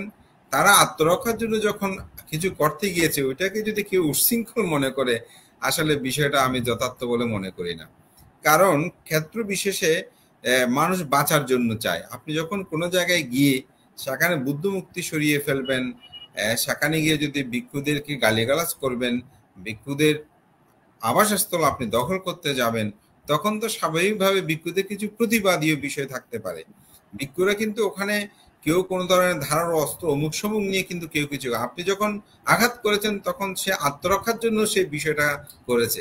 এই ক্ষেত্রে সেটা সহজে দেখা যায়। আর আমাদের দেশের মিডিয়াগুলো স্বাভাবিকভাবে একটা বিষয় আমরা লক্ষ্য করেছি, সেটা হচ্ছে যে অর্থবিত্তের প্রাচুর্যের প্রতি ধাপমানতা হয়ে আমরা দেখতে পেয়েছি বিক্ষুদের দোষগুলোকে বেশি সামনে তুলে আনা হয়েছে। কিন্তু আপনি যদি দেখেন একজন 65 বছর বয়স্ক একজন মানুষকে যদি কেউ হাত তোলে, সে জায়গায় কিন্তু প্রতিবাদের ঝড় উঠবে, এটা স্বাভাবিক।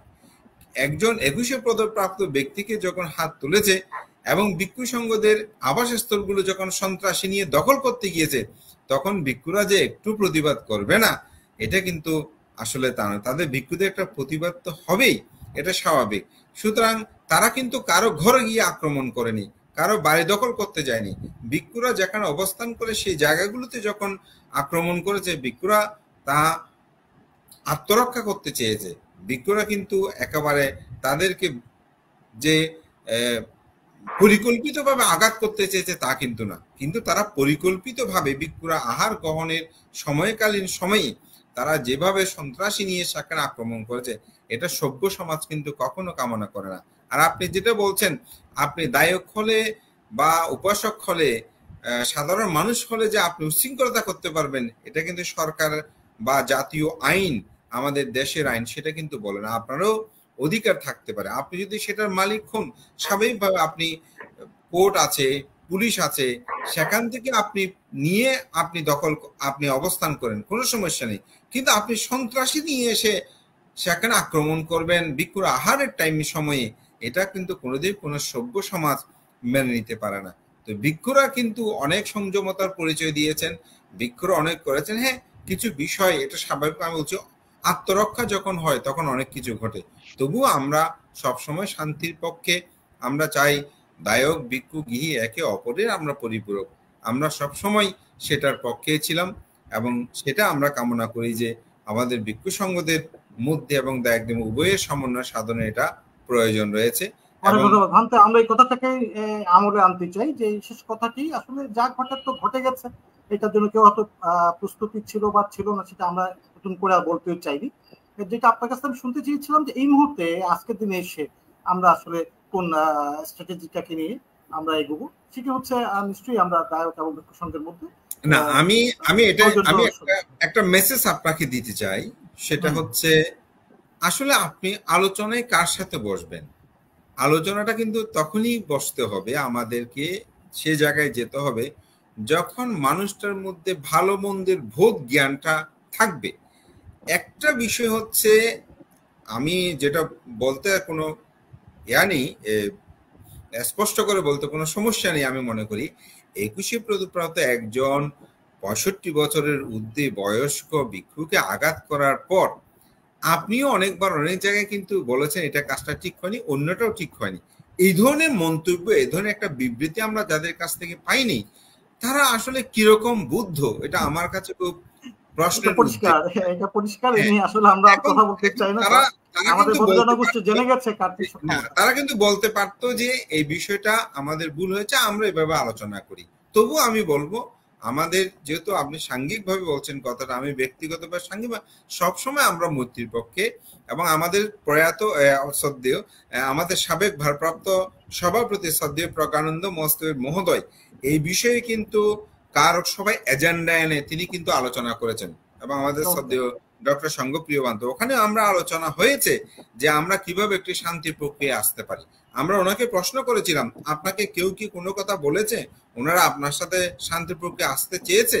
উনি আমাদেরকে বলেছেন ওনারা আসতে চাইনি, ওনারা আমাকে বলেনি, কিন্তু আমি হাউস থেকে অনুমতি নিয়ে রাখছি এই জন্যই যাতে আমরা তাদের সাথে একটা শান্তি প্রক্রিয়া আমরা আসতে পারি। তাহলে এখানেই বুঝে যায় যে আমাদের সংঘরাজ ভিক্ষু মহাসভা, যেটি আমাদের প্রাণের সংগঠন, ওনাদের যারা নেতৃত্ব তারা কিন্তু উদ্যোগটা নিয়েছেন, এবং আপনি কারক সভার যে আহ্বান করা হয়েছিল, বিজ্ঞপ্তি দেওয়া হয়েছিল, পত্র ছাড়া হয়েছিল, সেখানে কিন্তু এই বিষয়ে একটি এজেন্ডা ছিল এবং ওই বিষয় নিয়ে আমরা আলোচনা করেছি। ওখানে মহান ভিক্ষু সংঘ বলছে যে মানুষটা আমাদের সাথে আলোচনা করতে হয়তো একটু আগ্রহ বোধ করছে না, যে সংগঠন, আমরা গায়ে পড়ে কেন সেখানে যাব। অর্থাৎ আমরা চাই যে তাদের সাথে একটা আলোচনা হোক, উভয়ের মধ্যে একটা ভুল বুঝাবুঝিগুলো অবসান হোক। সবাই তো আমরা একে অপরের আত্মীয় স্বজন জ্ঞাতি, সুতরাং আমাদের সবসময় আলোচনার দ্বার এটা সমাজ সংসারে ভাঙতে মাঝে মধ্যে এরকম কিছু ঝড় উঠে আবার এটা থামবে, এটাই স্বাভাবিক। বাট আমরা একটু শান্তির পথে, আলোচনার পথে, একটি সহনশীলতার পথে এগুচ্ছি, এটাই হচ্ছে সবচেয়ে বড় বার্তা। এবং এটিকেই আমরা আমাদের সবার জন্য প্রচার করতে চাই। এবং আমরা জানতে চাই যে ভিক্ষু সংঘের পক্ষ থেকে একটি শান্তির ভাবনা, মৈত্রীর চিন্তা সবসময় থাকছে। গৃহী সংঘ নিশ্চয়ই সেই বিষয়গুলো তারা আমলে নিয়ে নিশ্চয়ই আমাদের চমৎকার সমাজ আবার আমরা পাবো। অতীতীয় বৌদ্ধ ভিক্ষুদের বিশাল একটি অবদান, তাদের নেতৃত্বে, তাদের শুশ্রূষায়, সেবায় আমাদের বৌদ্ধ জনগোষ্ঠী আজকে এই পর্যায়ে এসছে। অনেকগুলো কন্ট্রিবিউশন আমাদের ভিক্ষু সমাজে, ভিক্ষু সঙ্গে নিশ্চয়ই আগামীতেও সেটি অব্যাহত থাকবে, আমরা সেই প্রত্যাশাই করি। আর বিষয়টি আসলে অনেকে বলছেন, অনেকে একটু নেগেটিভ কথাবার্তা এখানে প্রচুর দিচ্ছেন। আমরা আসলে নেগেটিভ বিষয়টাকে বেশি ধারণ করতে চাইবো না, আমরা কোনো প্রশ্ন তুলতে চাইবো না। যেহেতু ভিক্ষু সংঘের মহাসচিব ছিলেন তিনি এক সময়, এবং আমাদের বর্তমান মহাসচিব আছেন, তাদের কাছ থেকে আসলে সর্বশেষ কথা কি, বার্তা কি আসলে শোনার আগ্রহ আমাদের নিশ্চয়ই আছে, ব্যক্তিগত আমার আছে, সেটি আসলে শোনার চেষ্টা করছি, অন্য কিছু না। আমি এই বিষয়ে একটু আমাদের সংঘপ্রিয় ভান্তের যদি একটু মতটা বা তার বিশ্লেষণটা একটু শুনতে পাই। আসলে মূলত বার্তাটি আসলে দিতে চাই, সর্বশেষ বার্তা, ভিক্ষু সংঘের বার্তাটি। ধন্যবাদ উপস্থাপক, আমাকে আবার সুযোগ দেওয়ার জন্য। আমি মহান সংঘ যারা শুনছেন তাদের প্রতি এবং যারা লাইনে আছেন সকলের প্রতি আমি ত্রিপ্রীতি শুভেচ্ছা জানাচ্ছি। আসলে কথাগুলো ভালো ভালো কথাগুলোই আমরা উপস্থাপন করছি, এবং আমাদের প্রাক্তন মহাসচিব শ্লোকজিৎ মহাতের মহোদয় তিনি কথাগুলো উপস্থাপন করেছে। আমাদের কারক সভার মধ্যে সভাপতির পরামর্শ নিয়ে একটা এজেন্ডা দেওয়া হয়েছিল, যেই আলোচ্য সূচি দেওয়া হয়েছিল। সেই আলোচ্য সূচির মধ্যে দেওয়ার পরেই অনেকটা একটা ঝড় উঠেছিল, একটা কথা উঠেছিল যে কার সাথে সমঝোতা, কার সাথে কি, বিভিন্ন কথা এসছিল। কিন্তু তারপরও সে কথা আলোচনা করতে পিছপা হয়নি সভাপতি তথা মহাসভার কাছে। মহাসভার মধ্যে, সে কারক সভার মধ্যে আমরা সেটা কথাটা উপস্থাপন করেছি যে সমঝোতা, কিন্তু কার সাথে সমঝোতা সেটা আমরা দিইনি।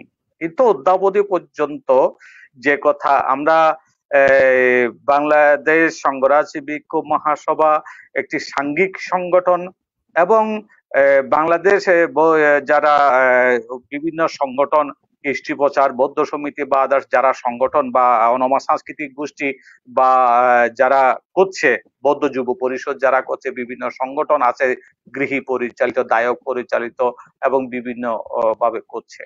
তো এই জিনিসগুলো আমাদের আসলে আমরা কেউ কোনো অবস্থাতেই কি ভিক্ষু সংঘ কি গৃহী সংঘ, আমাদের কারো কেউ মঙ্গল গ্রহ থেকে আসিনি, আবার মঙ্গল গ্রহে আমাদের অবস্থানও নয়। আমরা সকলেই একে অপরের পরিপূরক। সে দৃষ্টিকোণ থেকে যদি বলা হয়, আমরা বাংলাদেশ সংঘরাজ ভিক্ষু মহাসভা তথা ভিক্ষুরা যেটুকু মৈত্রী পরায়ণ, মৈত্রী দেখাতে সক্ষম বা অসম্ভব নয়, মৈত্রী দেখাতে পারে, যদি সেরকম যদি এগিয়ে আসার একটু সুযোগ থাকে, এগিয়ে যদি কেউ আসে, কোনো যদি এগিয়ে আসে। যেমন আমি এখনো বলতে পারবো না যে হয়তো প্রয়োজন হয়নি, হয়তো মনে করেছে, হয়তো প্রয়োজন নেই, সেটাই হয়েছে। আমি এমন কোনো আবেদন নিবেদন পাইনি। শ্রদ্ধেয় জিনবুদ্ধি ভান্তে একজন সংঘ সদস্য, যারা হয়তো সংঘ আজকে তার পাশে গিয়ে দাঁড়িয়েছে, বাংলাদেশ সংঘরাজ ভিক্ষু মহাসভা তার পাশে গিয়ে দাঁড়িয়েছে, বা সংঘ তার পাশে গিয়ে দাঁড়িয়েছে, যারা কিন্তু এই যে তার পাশে গিয়ে দাঁড়িয়ে আজকে যেটুকু করার চেষ্টা করছে, কিন্তু তার পরবর্তীতে যে কাজ বা যাদের সাথে এই দুর্ঘটনা বা এই কাজগুলো হলো, কিন্তু তাদের কোনো আবেদন নিবেদন, তাদের কোনো আমাদের অ্যাপিল আমাদের কাছে এ পর্যন্ত হয়নি যে আমরা এর একটা সুরাহা, এর একটা নিষ্পত্তি, এর একটা আলোচনা, এর একটা পদক্ষেপ বা কোনো একটা কিছু করার প্রয়োজনীয়তা আছে। সেই জিনিসটি আপনাকে যদি না করি, আপনাকে যদি না করা হয়, তাহলে বা আমাকে যদি না করা হয়, বা মহাসভাকে আমি ব্যক্তি হয়তো ভালো নয়, আমি ব্যক্তিকে আপনি পছন্দ করেন না, কিন্তু সামগ্রিকভাবে বাংলাদেশ সংঘরাজ ভিক্ষু মহাসভা তথা মহান ভিক্ষু সংঘকে আমরা ছেড়েও যেতে পারবো না, আছিও, এবং আমরা আপনাদেরকেও নিয়ে থাকতে হবে, আমাদেরকেও নিয়ে আপনাদেরকে সহ অবস্থান করতে হবে। তো সেই জন্য আমরা বাংলাদেশ সংঘরাজ ভিক্ষু মহাসভা যদি সেরকম, এবং মহাসভার আমি এককভাবে বলবো না, আমি আমার মত থাকবে, আমার কথা থাকবে, আমারও মানে একাত্মতা থাকবে, কিন্তু মহাসভার কাছে যদি সেরকম কোনো কথা আসে, তাহলে মহাসভা হয়তো সুচিন্তিত একটা মতামত সময় কথা বলবে। চমৎকার চমৎকার, এই বার্তাটি আমার মনে হয় যে অনেকের কাছে পৌঁছে গেছে, এবং এই বার্তাটি আমরা প্রত্যাশা করছিলাম যে মহাসভা আসলে কি ভাবছে। মহাসভা ভাবনাটি আমরা পরিষ্কার মানে আমাদের কাছে হলো যে তার অপেক্ষায় আছে যে কখন কি আলোচনা শুরু হবে, এবং সেই আলোচনার জন্য উভয় পক্ষ পরস্পর সাম্য সৌম্য যে আমরা যে বলি বিনয়, এই বিষয়গুলোকে মাথায় রেখে পরস্পর সহযোগী ভাবাপন্ন হয়ে নিশ্চয়ই আমাদের আলোচনার দরজা জানালাগুলো উন্মুক্ত হবে, সে প্রত্যাশা আমরা করছি। আমি আবারও একটু আমাদের লোকজিৎ ভান্তে যদি এই বিষয়ের উপর আরেকটু কিছু বলতে চান। আসলে আমরা একটু বার্তা চাই, আমরা একটু আশ্বস্ত হতে চাই ভিক্ষু সংঘের কাছ থেকে যে ভিক্ষু সংঘ আসলে এখন কোন দৃষ্টিভঙ্গিতে আছেন বা কোন মুভমেন্ট মধ্য দিয়ে তারা যাচ্ছেন। আর পাশাপাশি কিছু উচ্ছৃঙ্খল বা একটু উগ্রতা তো কিছু কিছু ভিক্ষু সংঘের মধ্যে আমরা দেখেছি। এই বিষয়গুলোকে তারা কিভাবে হ্যান্ডেল করছে, নিজেদের মধ্যে কি আলোচনা তাদের এখন চলছে, যদি লোকজিৎ ভান্তে আরেকটু পরিষ্কার করে। আসলে আমরা একটু আপনাদের কাছ থেকে শুনতে চাই টোটাল পরিস্থিতির উপর, কাউকে অভিযোগ করে নয়, আপনার নিজেদের মধ্যে যে ভাবনাগুলো ইতিমধ্যে নিজেদের মধ্যে ধারণ করেছেন, যে ভাবনার মধ্যে দিয়ে আপনারা এগিয়ে চলেছেন।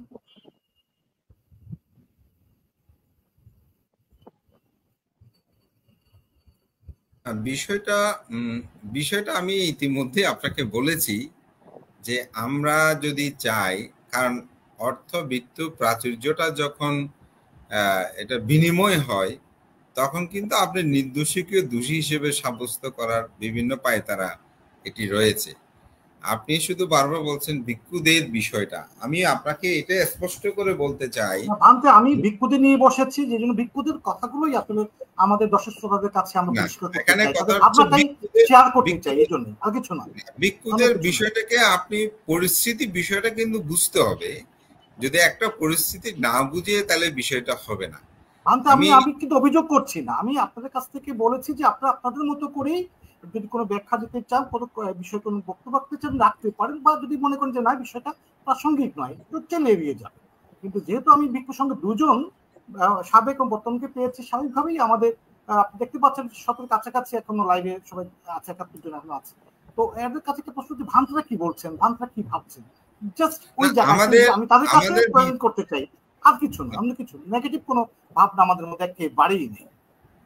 আমাদের ভাবনাটা তো আমরা আমাদের মহাসচিব মহোদয় অলরেডি তিনি অফিসিয়ালি বলা যায় অনেকটা আমাদের যে সিদ্ধান্ত বা চিন্তাগুলো ছিল তিনি কিন্তু খুব সুন্দরভাবে এটা পরিষ্কার করে দিয়েছেন, যে আসলে একটা বিষয়ে আলোচনা করতে হলে আমার কাছে তো আসতে হবে, অর্থাৎ একজন এখন আমি যদি আপনার সাথে চারু আড্ডা সম্পর্কে বা কোনো একটা বিষয় সম্পর্কে জানতে চাই, আপনার কাছে তো যেতে হবে।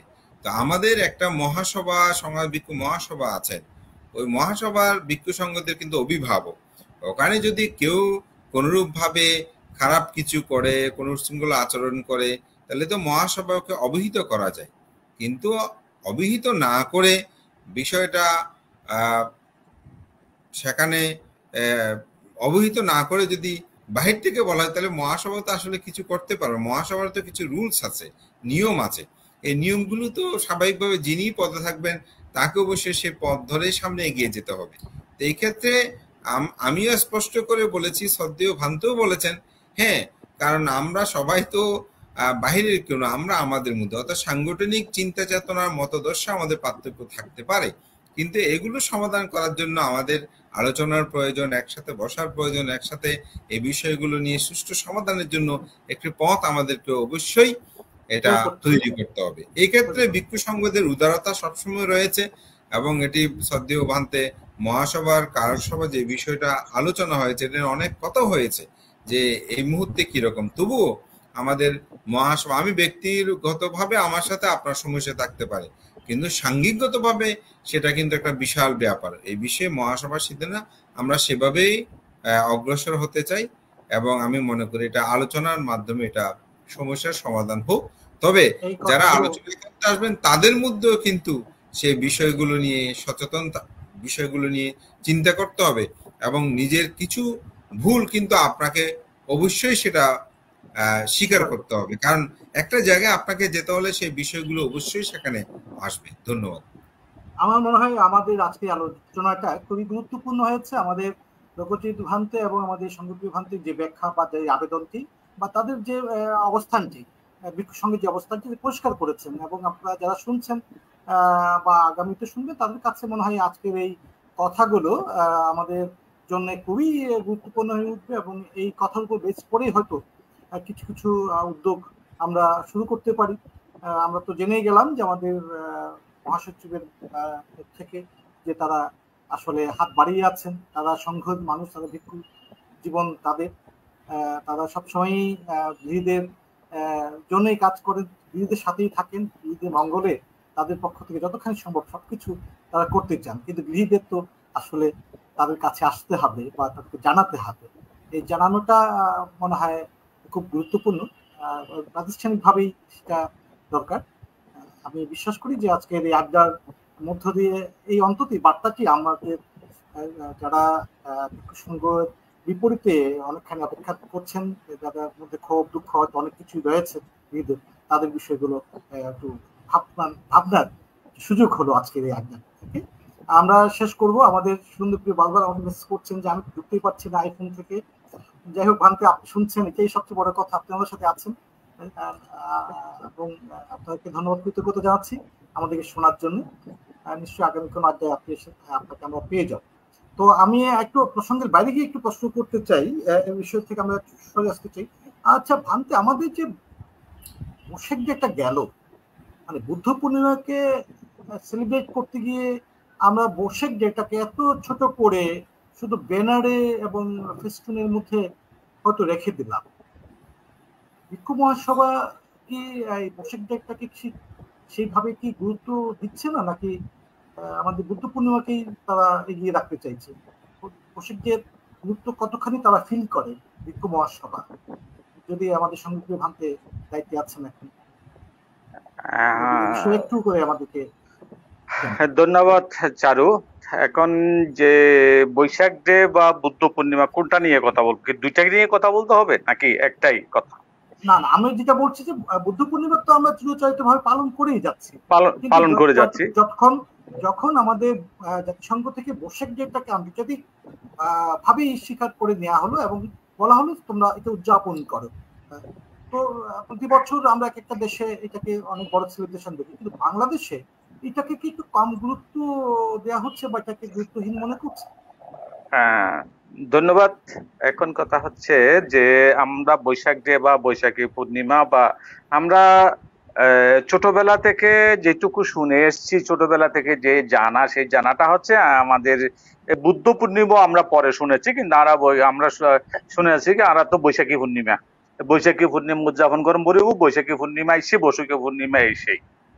এখন কথা হচ্ছে যে বৈশাখী পূর্ণিমা পরবর্তীতে বুদ্ধ পূর্ণিমা, এটা বুদ্ধ পূর্ণিমাটা আমরা কিন্তু পরবর্তীতে শুনেছি, কিন্তু বৈশাখী পূর্ণিমা যত শুনেছি তত বুদ্ধ পূর্ণিমা তত আমরা ছোটবেলা থেকে শুনিনি।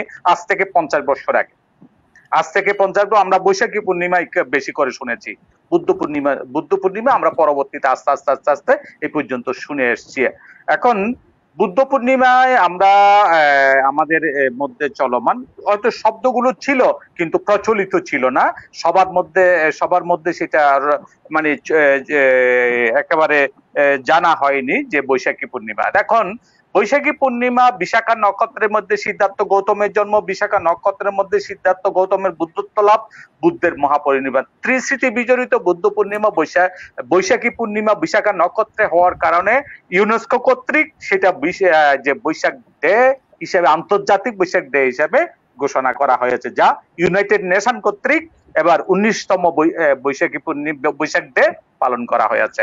এখন আমাদের দেশের মধ্যে আমরা যারা বুদ্ধ পূর্ণিমা বা বৈশাখী পূর্ণিমা উদযাপন করি, সেটাকে বৈশাখী পূর্ণিমা বললেও চলে, কিন্তু বৈশাখ ডে বলে আমরা আসলে কতটুকু মানুষের মধ্যে গ্রহণযোগ্যতা, হয়তো এলিট পার্সেন্ট বা যারা জানে, যারা সম্পৃক্ত, যারা জানে, কিন্তু কোনো জিনিস আছে, কোনো শব্দ আছে, সেই শব্দগুলোকে আমরা হয়তো চট করে হুট করে, যেমন যদি কেউ যদি ছেলে সন্তান যদি বলে বান্তেরে বাদ দে এই বান্তলরে বাদ দে, তখন মা বলে উঠে বা বাবা বলে উঠে বান্তলরে বান্তেদেরকে বাদ বলিস না, সোয়াইং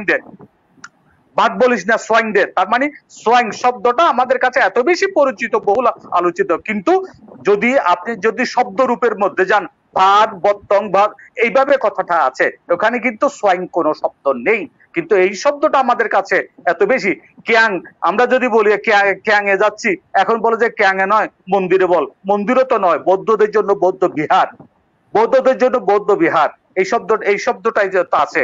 বৌদ্ধ মন্দির তো নাই, বৌদ্ধ স্তূপা আছে, স্তূপা আছে, বৌদ্ধ বিহার আছে, কিন্তু আমাদের কাছে ওই বৈশাখী পূর্ণিমাটা যত বেশি সমাদৃত, তত বেশি বৈশাখ ডে চট করে হুট করে আমরা যদি বলি, সেটা বৈশাখ ডে তে আসবে না, হয়তো বৈশাখী পূর্ণিমা বা বৌদ্ধ পূর্ণিমাতে থাকবে।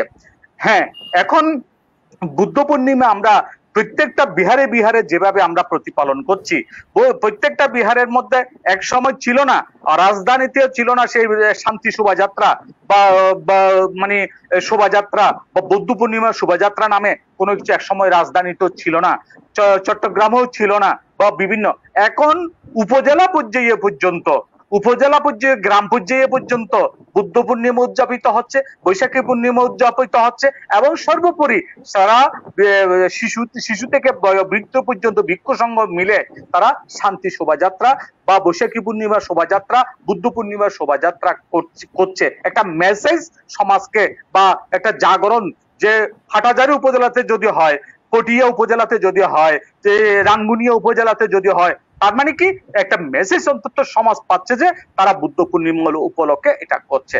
কিন্তু এই জিনিসটি আমরা যদি রাঙ্গুনিয়া, রাউজান, হাটহাজারী যদি না করে, আমরা যদি যেভাবে থাইল্যান্ড বা আদার্স কান্ট্রি যেভাবে করছে, সেভাবে যদি আমরা সম্মিলিতভাবে যদি এটা করতে পারতাম, তাহলে আমাদের কাছে আন্তর্জাতিকভাবে বা সবার কাছে বিভিন্ন মিডিয়ার মধ্য দিয়ে, হয়তো আন্তর্জাতিক মিডিয়াতে এসে সেই জিনিসটা বেশি আলোচিত এবং পরিচিত হতো। আমি আজকে বলবো, যদি কোনোদিন যদি সেই সুযোগ সময় হয়, যদি সেই সুদিন কোনোদিন আসে, যে আমরা যে বাংলাদেশের মধ্যে দুইটি নিকায়, তাও জানেন, মহাস্তবীর নিকায়, সঙ্গরাজ নিকায়, মহাস্তবীর নিকায় একদিন করলো, সঙ্গরাজ নিকায় একদিন করলো, সেটাও একটি বাড়াবাড়ি অসুন্দর হয়ে যাবে। যদি মিলে যদি করতে হয়, হবে যে বাংলাদেশের আপামর জনসাধারণ, ভিক্ষু সংঘ, সব গৃহী সংঘ মিলেই আমাদেরকে সে বাংলাদেশের মধ্যে হয়তো করতে গেলে সেটা রাজধানীতেই করতে হবে, যেহেতু রাজধানীতে দূতাবাস, রাজধানীতে মিডিয়া, রাজধানীতে জাতীয় আন্তর্জাতিক পর্যায়ের মিডিয়া, যার কারণে সেটা করতে হবে। হয়তো সেই জিনিসটাই সেভাবে যদি করা যায়, তাহলে আমি সেই আজকের কথাকে, আজকের শ্রমকে সেদিনেই সার্থক হবে, যদি আমরা কোনোদিন সেই সুযোগ সময় যদি লাভ করতে পারি। ধন্যবাদ। অনেক ধন্যবাদ ভান্তে, আপনি চমৎকার করে আপনার একটি ব্যাখ্যা দিয়েছেন। আমি একটু লোকজিৎ ভান্তের কাছে একটু প্রশ্ন রাখতে চাই। ভান্তে, কিছু দায়িত্ব তো আমাদেরকে নিতে হয়। যখন আমরা বলি যে আমরা একটি সংগঠনের দায়িত্বে আছি, আমরা কিছু মুভমেন্ট বা কিছু পরিচালনার দায়িত্বে আমরা থাকি, তখন নিশ্চয়ই আমাদের কাছে কিছু দায়িত্ব এসে পড়ে। এই যে বৈশাখ ডের যে মেজাজ বা বৈশাখ ডের যে বার্তাটি বিশ্বজনীন, বা আমাদের যে বাংলাদেশ ভূখণ্ডের যে আমরা নানা জাতি, গোষ্ঠী, ধর্ম সম্পর্কে বিভক্ত আছি, যখন আমরা বুদ্ধ পূর্ণিমা বলছি, তখন নিশ্চয়ই সেটা বৌদ্ধদের একটি উল্লেখযোগ্য দিন বা আপনাদের একটা ব্যাখ্যা আছে। কিন্তু যখন বৈশাখ ডে শব্দটা আমরা তাদের সামনে আনি, তখন নিশ্চয়ই সেটা বাউন্ডারিটা অনেক বড় হয়। তখন পাশাপাশি জাতিসংঘ থেকে ঘোষণাটি বিষয়টি চলে আসে, সারা বিশ্বে পালন হওয়ার বিষয়টি চলে আসে। তো এই বিষয়টা কি আমাদের একটু এগিয়ে নেওয়া দরকার নয়? বিশেষ করে যখন আমরা ভিক্ষু মহাসভার মতো একটি বড় সংগঠনের নেতৃত্ব দিচ্ছি বা নেতৃত্ব থাকছি। আমি যদি আপনাকে যদি বোঝাতে পারি যে আমি আসলে কি জানতে চাইছি। না, বিষয়টা হচ্ছে আসলে বৌদ্ধ পূর্ণিমার বেশাক ডে, এই দুইটা বিষয়, এটা কিন্তু বাংলাদেশের প্রেক্ষাপটে আমি মনে করি এটা বুদ্ধ পূর্ণিমা হওয়াটাই যথার্থ এই অর্থে। কারণ বৈশাখ পূর্ণিমাটা আমরা জানতাম এটা ছোটবেলা থেকে, কিন্তু এটা পরবর্তীতে গেজেট যখন আসে তখন বুদ্ধ পূর্ণিমা। এই বুদ্ধ পূর্ণিমাটা আমাদের পূর্বে যারা এই সরকারি ছুটিটা বরাদ্দের জন্য যারা কাজ করছেন, আমি তাদেরকে বিনম্র চিত্তে যদি ভিক্ষু হয় তাদের প্রতি বন্দনা, গৃহীদের প্রতি কৃতজ্ঞতা। কারণ ওনারা অত্যন্ত বুদ্ধিমত্তার একটা পরিচয় প্রদান করেছেন।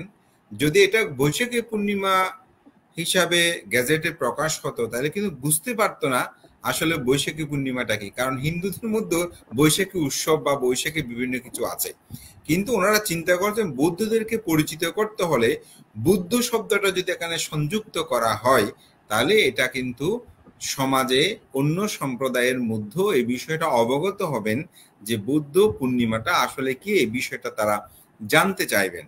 যার কারণে বুদ্ধ পূর্ণিমাটা কিন্তু গেজেটে প্রকাশিত হওয়ার কারণে গিয়ে এমন কিছু জায়গা আছে যেখানে ভিক্ষু সংঘ নেই বা কোনো বুদ্ধ নেই। যেমন বাংলাদেশের এমন কিছু প্রান্ত আছে, জায়গা আছে যেখানে কিন্তু বুদ্ধ ভিক্ষুদের দেখলে হা করে দাঁড়িয়ে থাকে, অনেকটা জিজ্ঞাসা করে আমরা আসলে কোনো গ্রহ থেকে এসেছি কিনা। এটা অমূলক কিছু নয়, এভাবে তারা। তো ওই জায়গায় যখন স্কুলগুলো বন্ধ হয়, ওখানে যখন লেখা থাকে কি উপলক্ষে, তখন ওরা বলছে এটা বুদ্ধ পূর্ণিমা। তখন ওরা জানতে চায় আসলে বুদ্ধ কি। কিন্তু বৈশাখী পূর্ণিমা বোধহয় হিন্দুদের কোনো অনুষ্ঠান মনে হয় এই ধরনের হতো। এই জন্য এটা স্বাভাবিক। বুদ্ধ পূর্ণিমাটা আমার ব্যক্তিগতভাবে এটা আমি যথার্থ মনে করি, এটা থাকা উচিত। আর বেশাক ডেটা ইন্টারন্যাশনালি একটা বিষয়, এটা সমগ্র বিশ্বে ইউনেস্কো জাতিসংঘ এটা ঘোষণা করেছেন। তো আমরা যদি আমাদের বিষয়টা থেকে একটু দূরে সরে যে আন্তর্জাতিকভাবে এর বলয়ে চলে যায়, তাহলে কিন্তু বিষয়টা আমার মনে হয় আমাদের বিশেষ করে বাংলাদেশে বৌদ্ধদের অস্তিত্ব বিষয়টা জানান দেওয়ার ক্ষেত্রে, রক্ষা বলবো না, জানান দেওয়ার ক্ষেত্রে কিন্তু আমরা একটু পিছিয়ে পড়বো। এই ক্ষেত্রে এখানে কিন্তু একটা জিনিস মনে হয় ভুল ইন্টারপ্রিটেশন হচ্ছে, সেটা হচ্ছে যে বৈশাখ বুদ্ধ পূর্ণিমাকে মানে বাদ দিয়ে নয়, আমাদের বিষয়টা ছিল যে বুদ্ধ পূর্ণিমা এবং আন্তর্জাতিক বেশাক ডে দুটোকেই কোনোভাবে হাইলাইটে করা যায় কিনা বা সংযুক্ত করে। যেমন যে আপনি ছাত্রের কথা বললেন না, ছাত্রের কাছে যেমন বুদ্ধ পূর্ণিমার যে মেসেজটা বা বার্তাটি আপনি তো বলেছেন, কিন্তু সাথে যদি বৈশাখ ডেটা, তো ওটার প্রতি তার একটা কৌতূহল যে কি, তখন যে এটা যে বিশ্বজনীন একটি দিবস বা বিশ্বজনীন ভাবে যে এটাকে পালনের জন্য যে জাতিসংঘ বিষয়টাও হয়তো পাশাপাশি আসতে পারতো। বাট আপনার ভাবনাটাই আমাদের কাছে শোনার আগ্রহ। না, এখানে আমি একটা বিষয় আপনার সাথে এইভাবে বলতে চাই। আমরা কিন্তু শহীদ দিবস হিসেবে আমরা জানতাম যেটা 21শে ফেব্রুয়ারি বা মাতৃভাষা দিবস, এটা আমরা কিন্তু এটা এখন কিন্তু আন্তর্জাতিক মাতৃভাষা দিবস হয়েছে। এখন এটা আস্তে আস্তে পরিবর্তন হচ্ছে। তো আমি মনে করি বোধহয় সম্ভবত 2-3 বছর আগেই বেশাক ডেটাকে একটু ফলো ভাবে উদযাপন করা বা প্রচারের জন্য এটা আত্মপ্রত্যয় নিয়েছেন যে ইন্টারন্যাশনালি এই জিনিসটা হচ্ছে। আমি যতটুকু আমার বোধগম্য হয়েছে, আমাদের কিন্তু যত এখন আলোচনা হচ্ছে, ইতিমধ্যে আমি অনেক অনলাইনেও আলোচনা করেছি বা আপনার এখানেও একটা অনুষ্ঠানে আমি সেটা উল্লেখ করেছি যে বুদ্ধ পূর্ণিমাটা এটা ইন্টারন্যাশনালি বেশাক ডে হিসেবে উদযাপন হচ্ছে। মেসেজটা কিন্তু যাচ্ছে এবং এটা যাওয়াটা আমাদের জন্য গৌরবের। কারণ ইউনেস্কো এটাকে বুদ্ধ পূর্ণিমাটাকে বেশাক ডে ঘোষণা করে তারা এই কাজটি করছে। আমি মনে করি এটা প্রচারের অবশ্যই প্রয়োজন আছে। যেখানে মাতৃভাষা দিবস আমরা উদযাপন করছি 21শে ফেব্রুয়ারি, এটা যখন আন্তর্জাতিক মাতৃভাষা দিবস, এটা সমগ্র বিশ্বে এটা ব্যাপ্তি লাভ করেছে। আজকে আফ্রিকা থেকে শুরু করে বিভিন্ন জায়গায় তারা বাংলা ভাষার চর্চা হচ্ছে, প্রচার হচ্ছে। ঠিক স্বাভাবিক বুদ্ধ পূর্ণিমাটাকে যদি আমরা আন্তর্জাতিক ভাবে এটা বৈশাখ ডে হিসেবে প্রচার করতে পারি, দুটি একসাথে রেখে, সাথে আমি একমত, সেটাকে আমিও সাধুবাদ জানাই এবং এটার প্রয়োজনীয়তা আছে বলে আমি মনে করি। বিষয়টা হচ্ছে কি, আসলে কথা বলাটা শুরু করা দরকার, আমাদের কথা বলা দরকার, আমাদের ভাবনাগুলো শেয়ার করা দরকার। চাঁদু আড্ডাতে আসলে নানা জনের কিছু নেতিবাচক মন্তব্য সবসময় আমাদের শুনতে হয়, আমি সবসময় দেখিও। কিন্তু আমার একটি কথা হচ্ছে যে আমি আসলে মানুষের কাছ থেকে কথাটা শুনতে চাই, কথাটা সে বলুক, তার ইচ্ছেটা তার প্রকাশ করুক, সেটাই আমার প্রথম টার্গেট থাকে। হ্যাঁ, সে তার মতো করে বলছেন, সেটা আপনি আমার মতো করে বুঝে নিচ্ছি, তো সমস্যা নেই তো। কিন্তু মানুষকে কথা বলানো, তার অভিমত প্রকাশ করার একটা সুযোগ, একটা প্ল্যাটফর্ম তো দরকার। আমি তো কাউকে শিখিয়ে দেই না। আমি নিশ্চয়ই, আপনিও জানেন যে আমি কখনো কোনো আমাদের আলোচককে বলে দেইনি কখনো যে আজকে আসলে আমরা এই কথাগুলোকে এইভাবে আনতে চাই, বা আপনারা যদি একটু এইভাবে বলেন তাহলে আমাদের একটু সুবিধা হয়। নিশ্চয়ই সেই কাজটি কখনো চালাটা করেনি। তো এই জন্যই আমি এটাই আসলে বলতে চাইছি যে আসলে মনে হয় আমাদের মধ্যে এই ছোট ছোট করে কথাগুলো বলা দরকার, যে বসার দিকটাকেও আমাদেরকে প্রার্থনা দেওয়া দরকার। যেটা আমাদের সঙ্গে ভান্তে বলছেন যে বৌদ্ধ বিহার, এখন আমরা বৌদ্ধ মন্দির বলছি, ঠিক আছে বলছি, কিন্তু আমাদের ধীরে ধীরে আমাদের ভিক্ষু সংঘ যেন তাদের উচ্চারণের মধ্যে বলার মধ্যে বিহারটাকে বেশি উচ্চারণ করেন, বা কোন জায়গায় সুযোগ পেলে এই বিষয়টা যদি একটু তাদের দেশনার মধ্যে বলেন, এটাই এইভাবেই আস্তে আস্তে নিশ্চয়ই আমরা এগিয়ে যাব। এবং আমাদের অনেকগুলো পরিশুদ্ধির জায়গা আছে, আমাদের জীবন আচরণের মধ্যে যেমন পরিশুদ্ধি দরকার, আমাদের ভাষা ব্যবহারে বা আমাদের দৃষ্টিভঙ্গির মধ্যে কিছু কিছু হয়তো রিফ্রেশিং দরকার। আমাদের কথা অনেকক্ষণ ধরে শুনছেন আমাদের শিলানন্দ মহাথের। আমরা সার্বিক বিষয়ে যে আলোচনা হলো তার উপর আপনার একটি সংক্ষিপ্ত কথাটা শুনে নিতে চাই, আমাদের অনুষ্ঠান আমরা শেষ করব। আপনি অনেকক্ষণ শুনেছেন আমাদেরকে। আমাকে একটু সুযোগ দেওয়ার জন্য সারুত বাবুকে আমি অত্যন্ত ধন্যবাদ এবং কিছু কথা জানাচ্ছি। আমি একটু পিছনে যাই। আপনি যে বৌদ্ধ মন্দিরের কথাটা বললেন, আমি মন্দিরের কথা বলবো না। আমি অতীতের যারা বৌদ্ধ সমিতির নেতৃত্ব দিয়েছেন, অ্যাডভোকেট হিমাংশু বড়ুয়া রাঙ্গুনিয়া, কিরীটি বিকাশ বড়ুয়া খরতালা, তেমিয় বাবু ঐত্যহারা বোয়ালখালী, এই ধরনের যারা উপাসকগণ যারা বৌদ্ধ সমিতিতে নেতৃত্ব দিয়েছেন, তাদের আদর্শ, তাদের শ্রদ্ধা, তাদের নীতি, তাদের শৃঙ্খলা, সবকিছু আমি ছোটকাল থেকে আমার গুরুমানদের সাথে যখন যেতাম বৌদ্ধ বিহারে, সবগুলো দেখতাম। তো পরবর্তীতে যারা বৌদ্ধ সমিতিতে এসেছে, তাদের আগের যারা এত শ্রদ্ধা সম্পন্ন, ভিক্ষু সংঘের প্রতি গৌরব, বর্তমান যারা বৌদ্ধ সমিতিতে আসছে তাদের এক বিন্দুও দেখা যাচ্ছে না। আরো আগে একটা নিয়ম ছিল, এক একটা অঞ্চল থেকে একটা থানা ভিত্তিক একজন করে সদস্য নিতেন। এখন দেখছি এক পরিবার থেকে 6 জন 7 জন পর্যন্ত সদস্য হয়ে যাচ্ছে, স্বজন প্রীতি। আচ্ছা, ওগুলিও বাদ দেন, কৃষ্টি প্রথার আছে আর বৌদ্ধ সমিতি আছে। কৃষ্টি প্রথার আপনি হাজারগঞ্জ যান, কমলাপুর যান, বা পবিত্র বুদ্ধ বিহারে যান, সব তারা অতীতের যে সমস্ত মহাপুরুষ সংগনায়ক মানতে এবং শাসন সজ্জনে যারা বিভিন্ন সাধন করেছে, এই ধরনের মহাপুরুষদের ভিক্ষু সংঘের ছবি তারা কিভাবে সম্মান সহিত রেখেছে। আপনি বৌদ্ধ মন্দিরে খাজাগঞ্জ যান, কমলাপুর যান, বাংলাদেশ বুদ্ধিস্ট বিহারে যান, সব তাদের ছবি মানে রাখা হয়েছে খুব শ্রদ্ধা সহকারে। আর আমাদের বৌদ্ধ বিহারে দীপঙ্কর মহাস্তবীর, জন্মবংশ মহাস্তবীর, অধ্যাপক শাস্ত্রী, সুবুধি রত্ন মহাস্তবীর, দশম সংঘরাজ পান্ত ওখানে অধ্যক্ষ ছিল। দশম সংঘরাজ বৌদ্ধ বিহারের অধ্যক্ষ অবস্থায় তিনি বোম্বে গিয়ে ওখানে মৃত্যুবরণ করেছে। তাহলে তাদের কোন একটা ছবি আছে?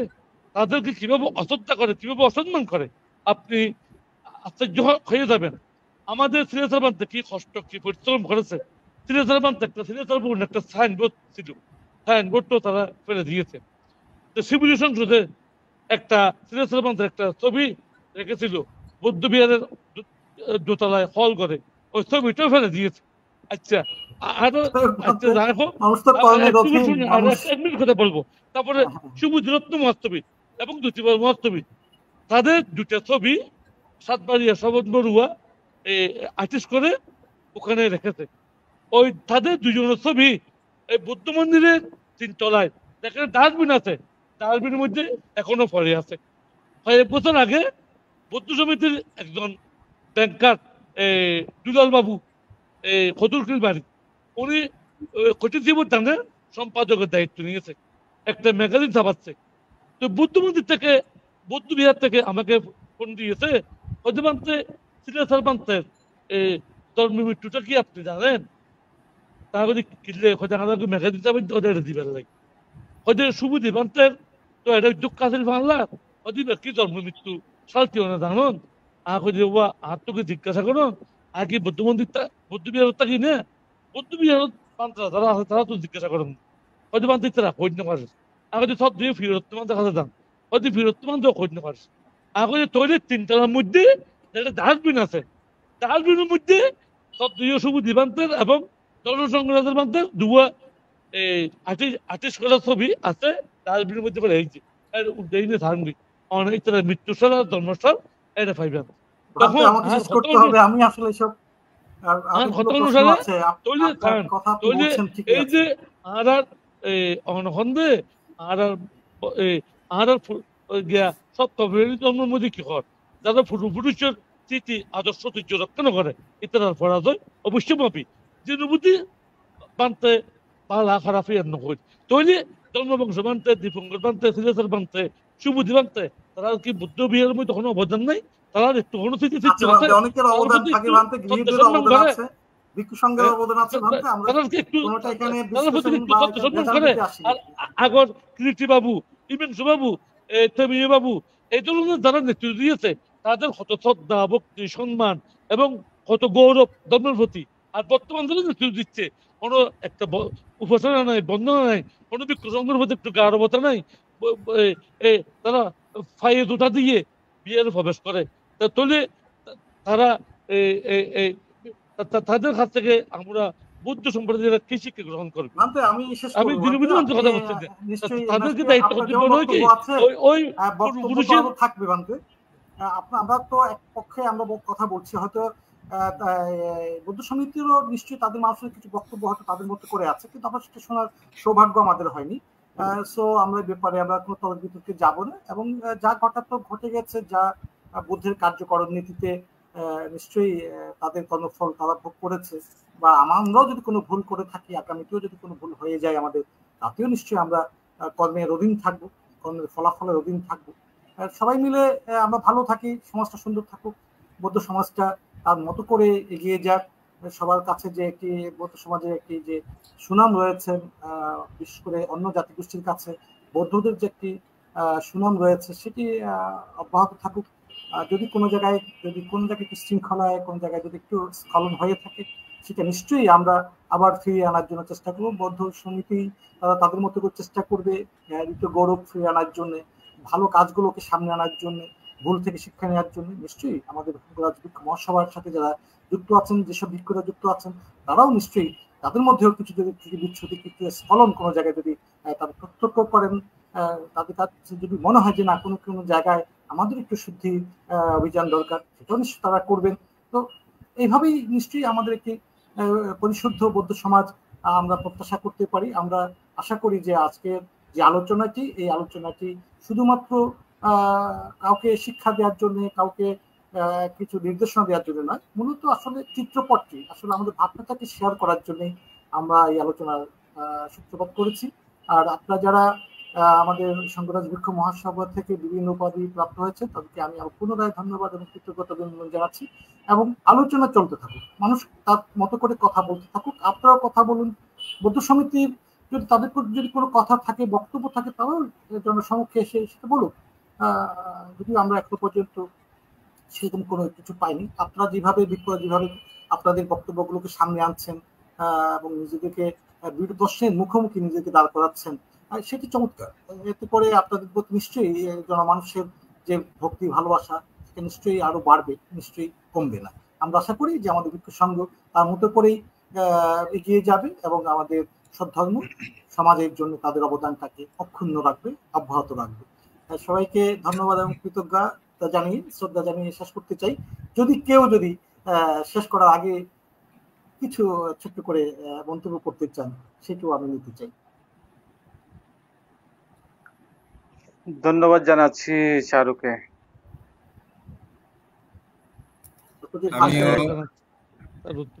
শেষ কথাটি যদি আপনার যদি বলতে চান, যে আমি শেষ বার্তাটি এটাই দিতে চাই, বা আমার ব্যক্তিগত বার্তাটি এইরকম।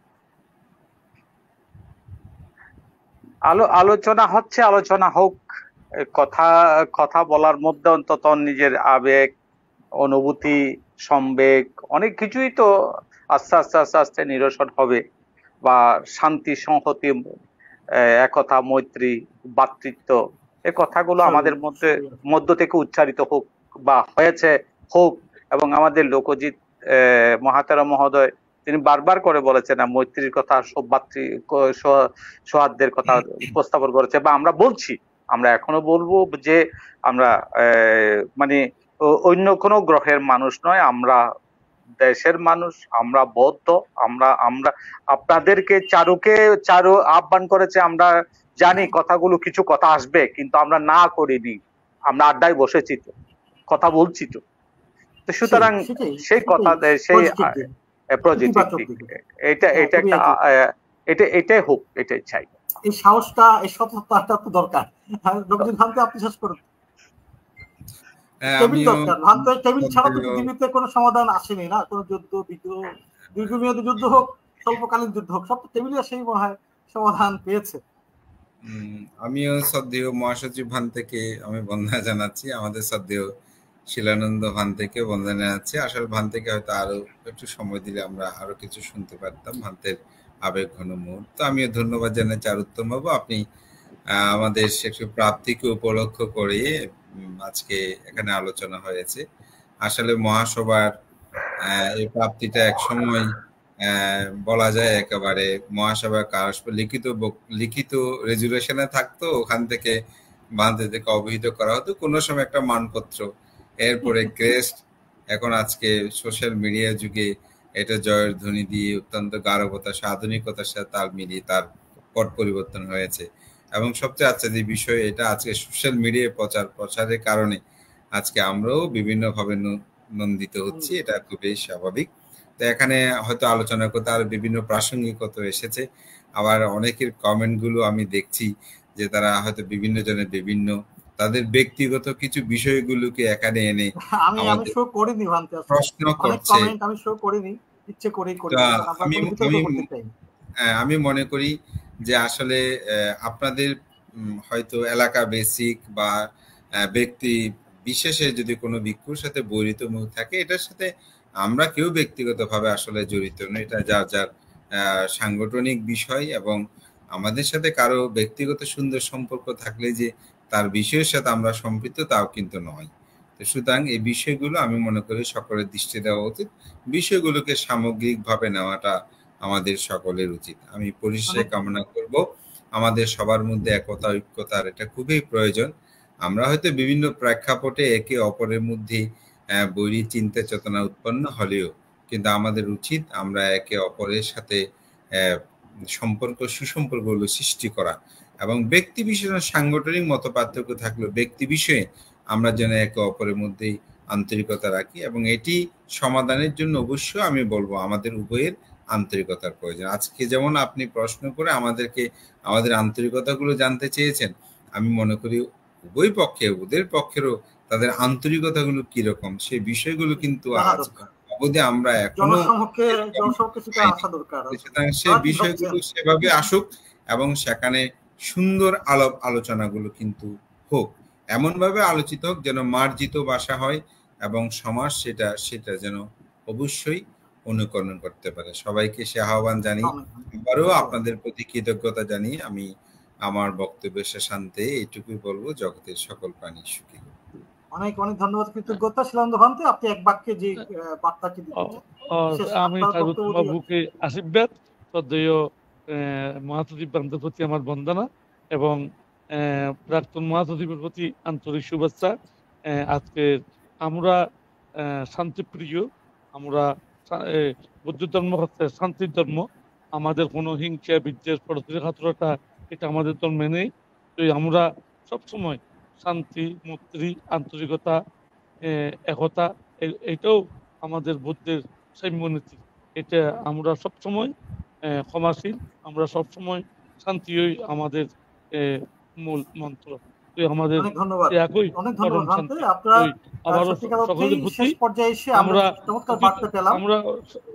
আমরা শান্তি, মৈত্রী একতা এগুলি আমাদের কিছু একান্ত ত্রুটি বিচ্ছুতি, কিছু পরিচর্যা আমাদের মধ্যে হয়তো আমরা দেখেছি, কিন্তু টেবিল অর্থাৎ আলোচনার টেবিলটাই হচ্ছে আসলে সবচেয়ে চমৎকার একটি জায়গা, যেখানে আমরা সবাই মিশি মুখোমুখি বসে হয়তো আমাদের ভালো ভবিষ্যতের জন্য যা যা সিদ্ধান্ত, যা যা করণীয় সেগুলো আমরা নিতে পারবো। আমি সেই প্রত্যাশা করছি জগতের সকল প্রাণী সুখী হোক, সেটাও আমাদের সবার একান্ত কামনা।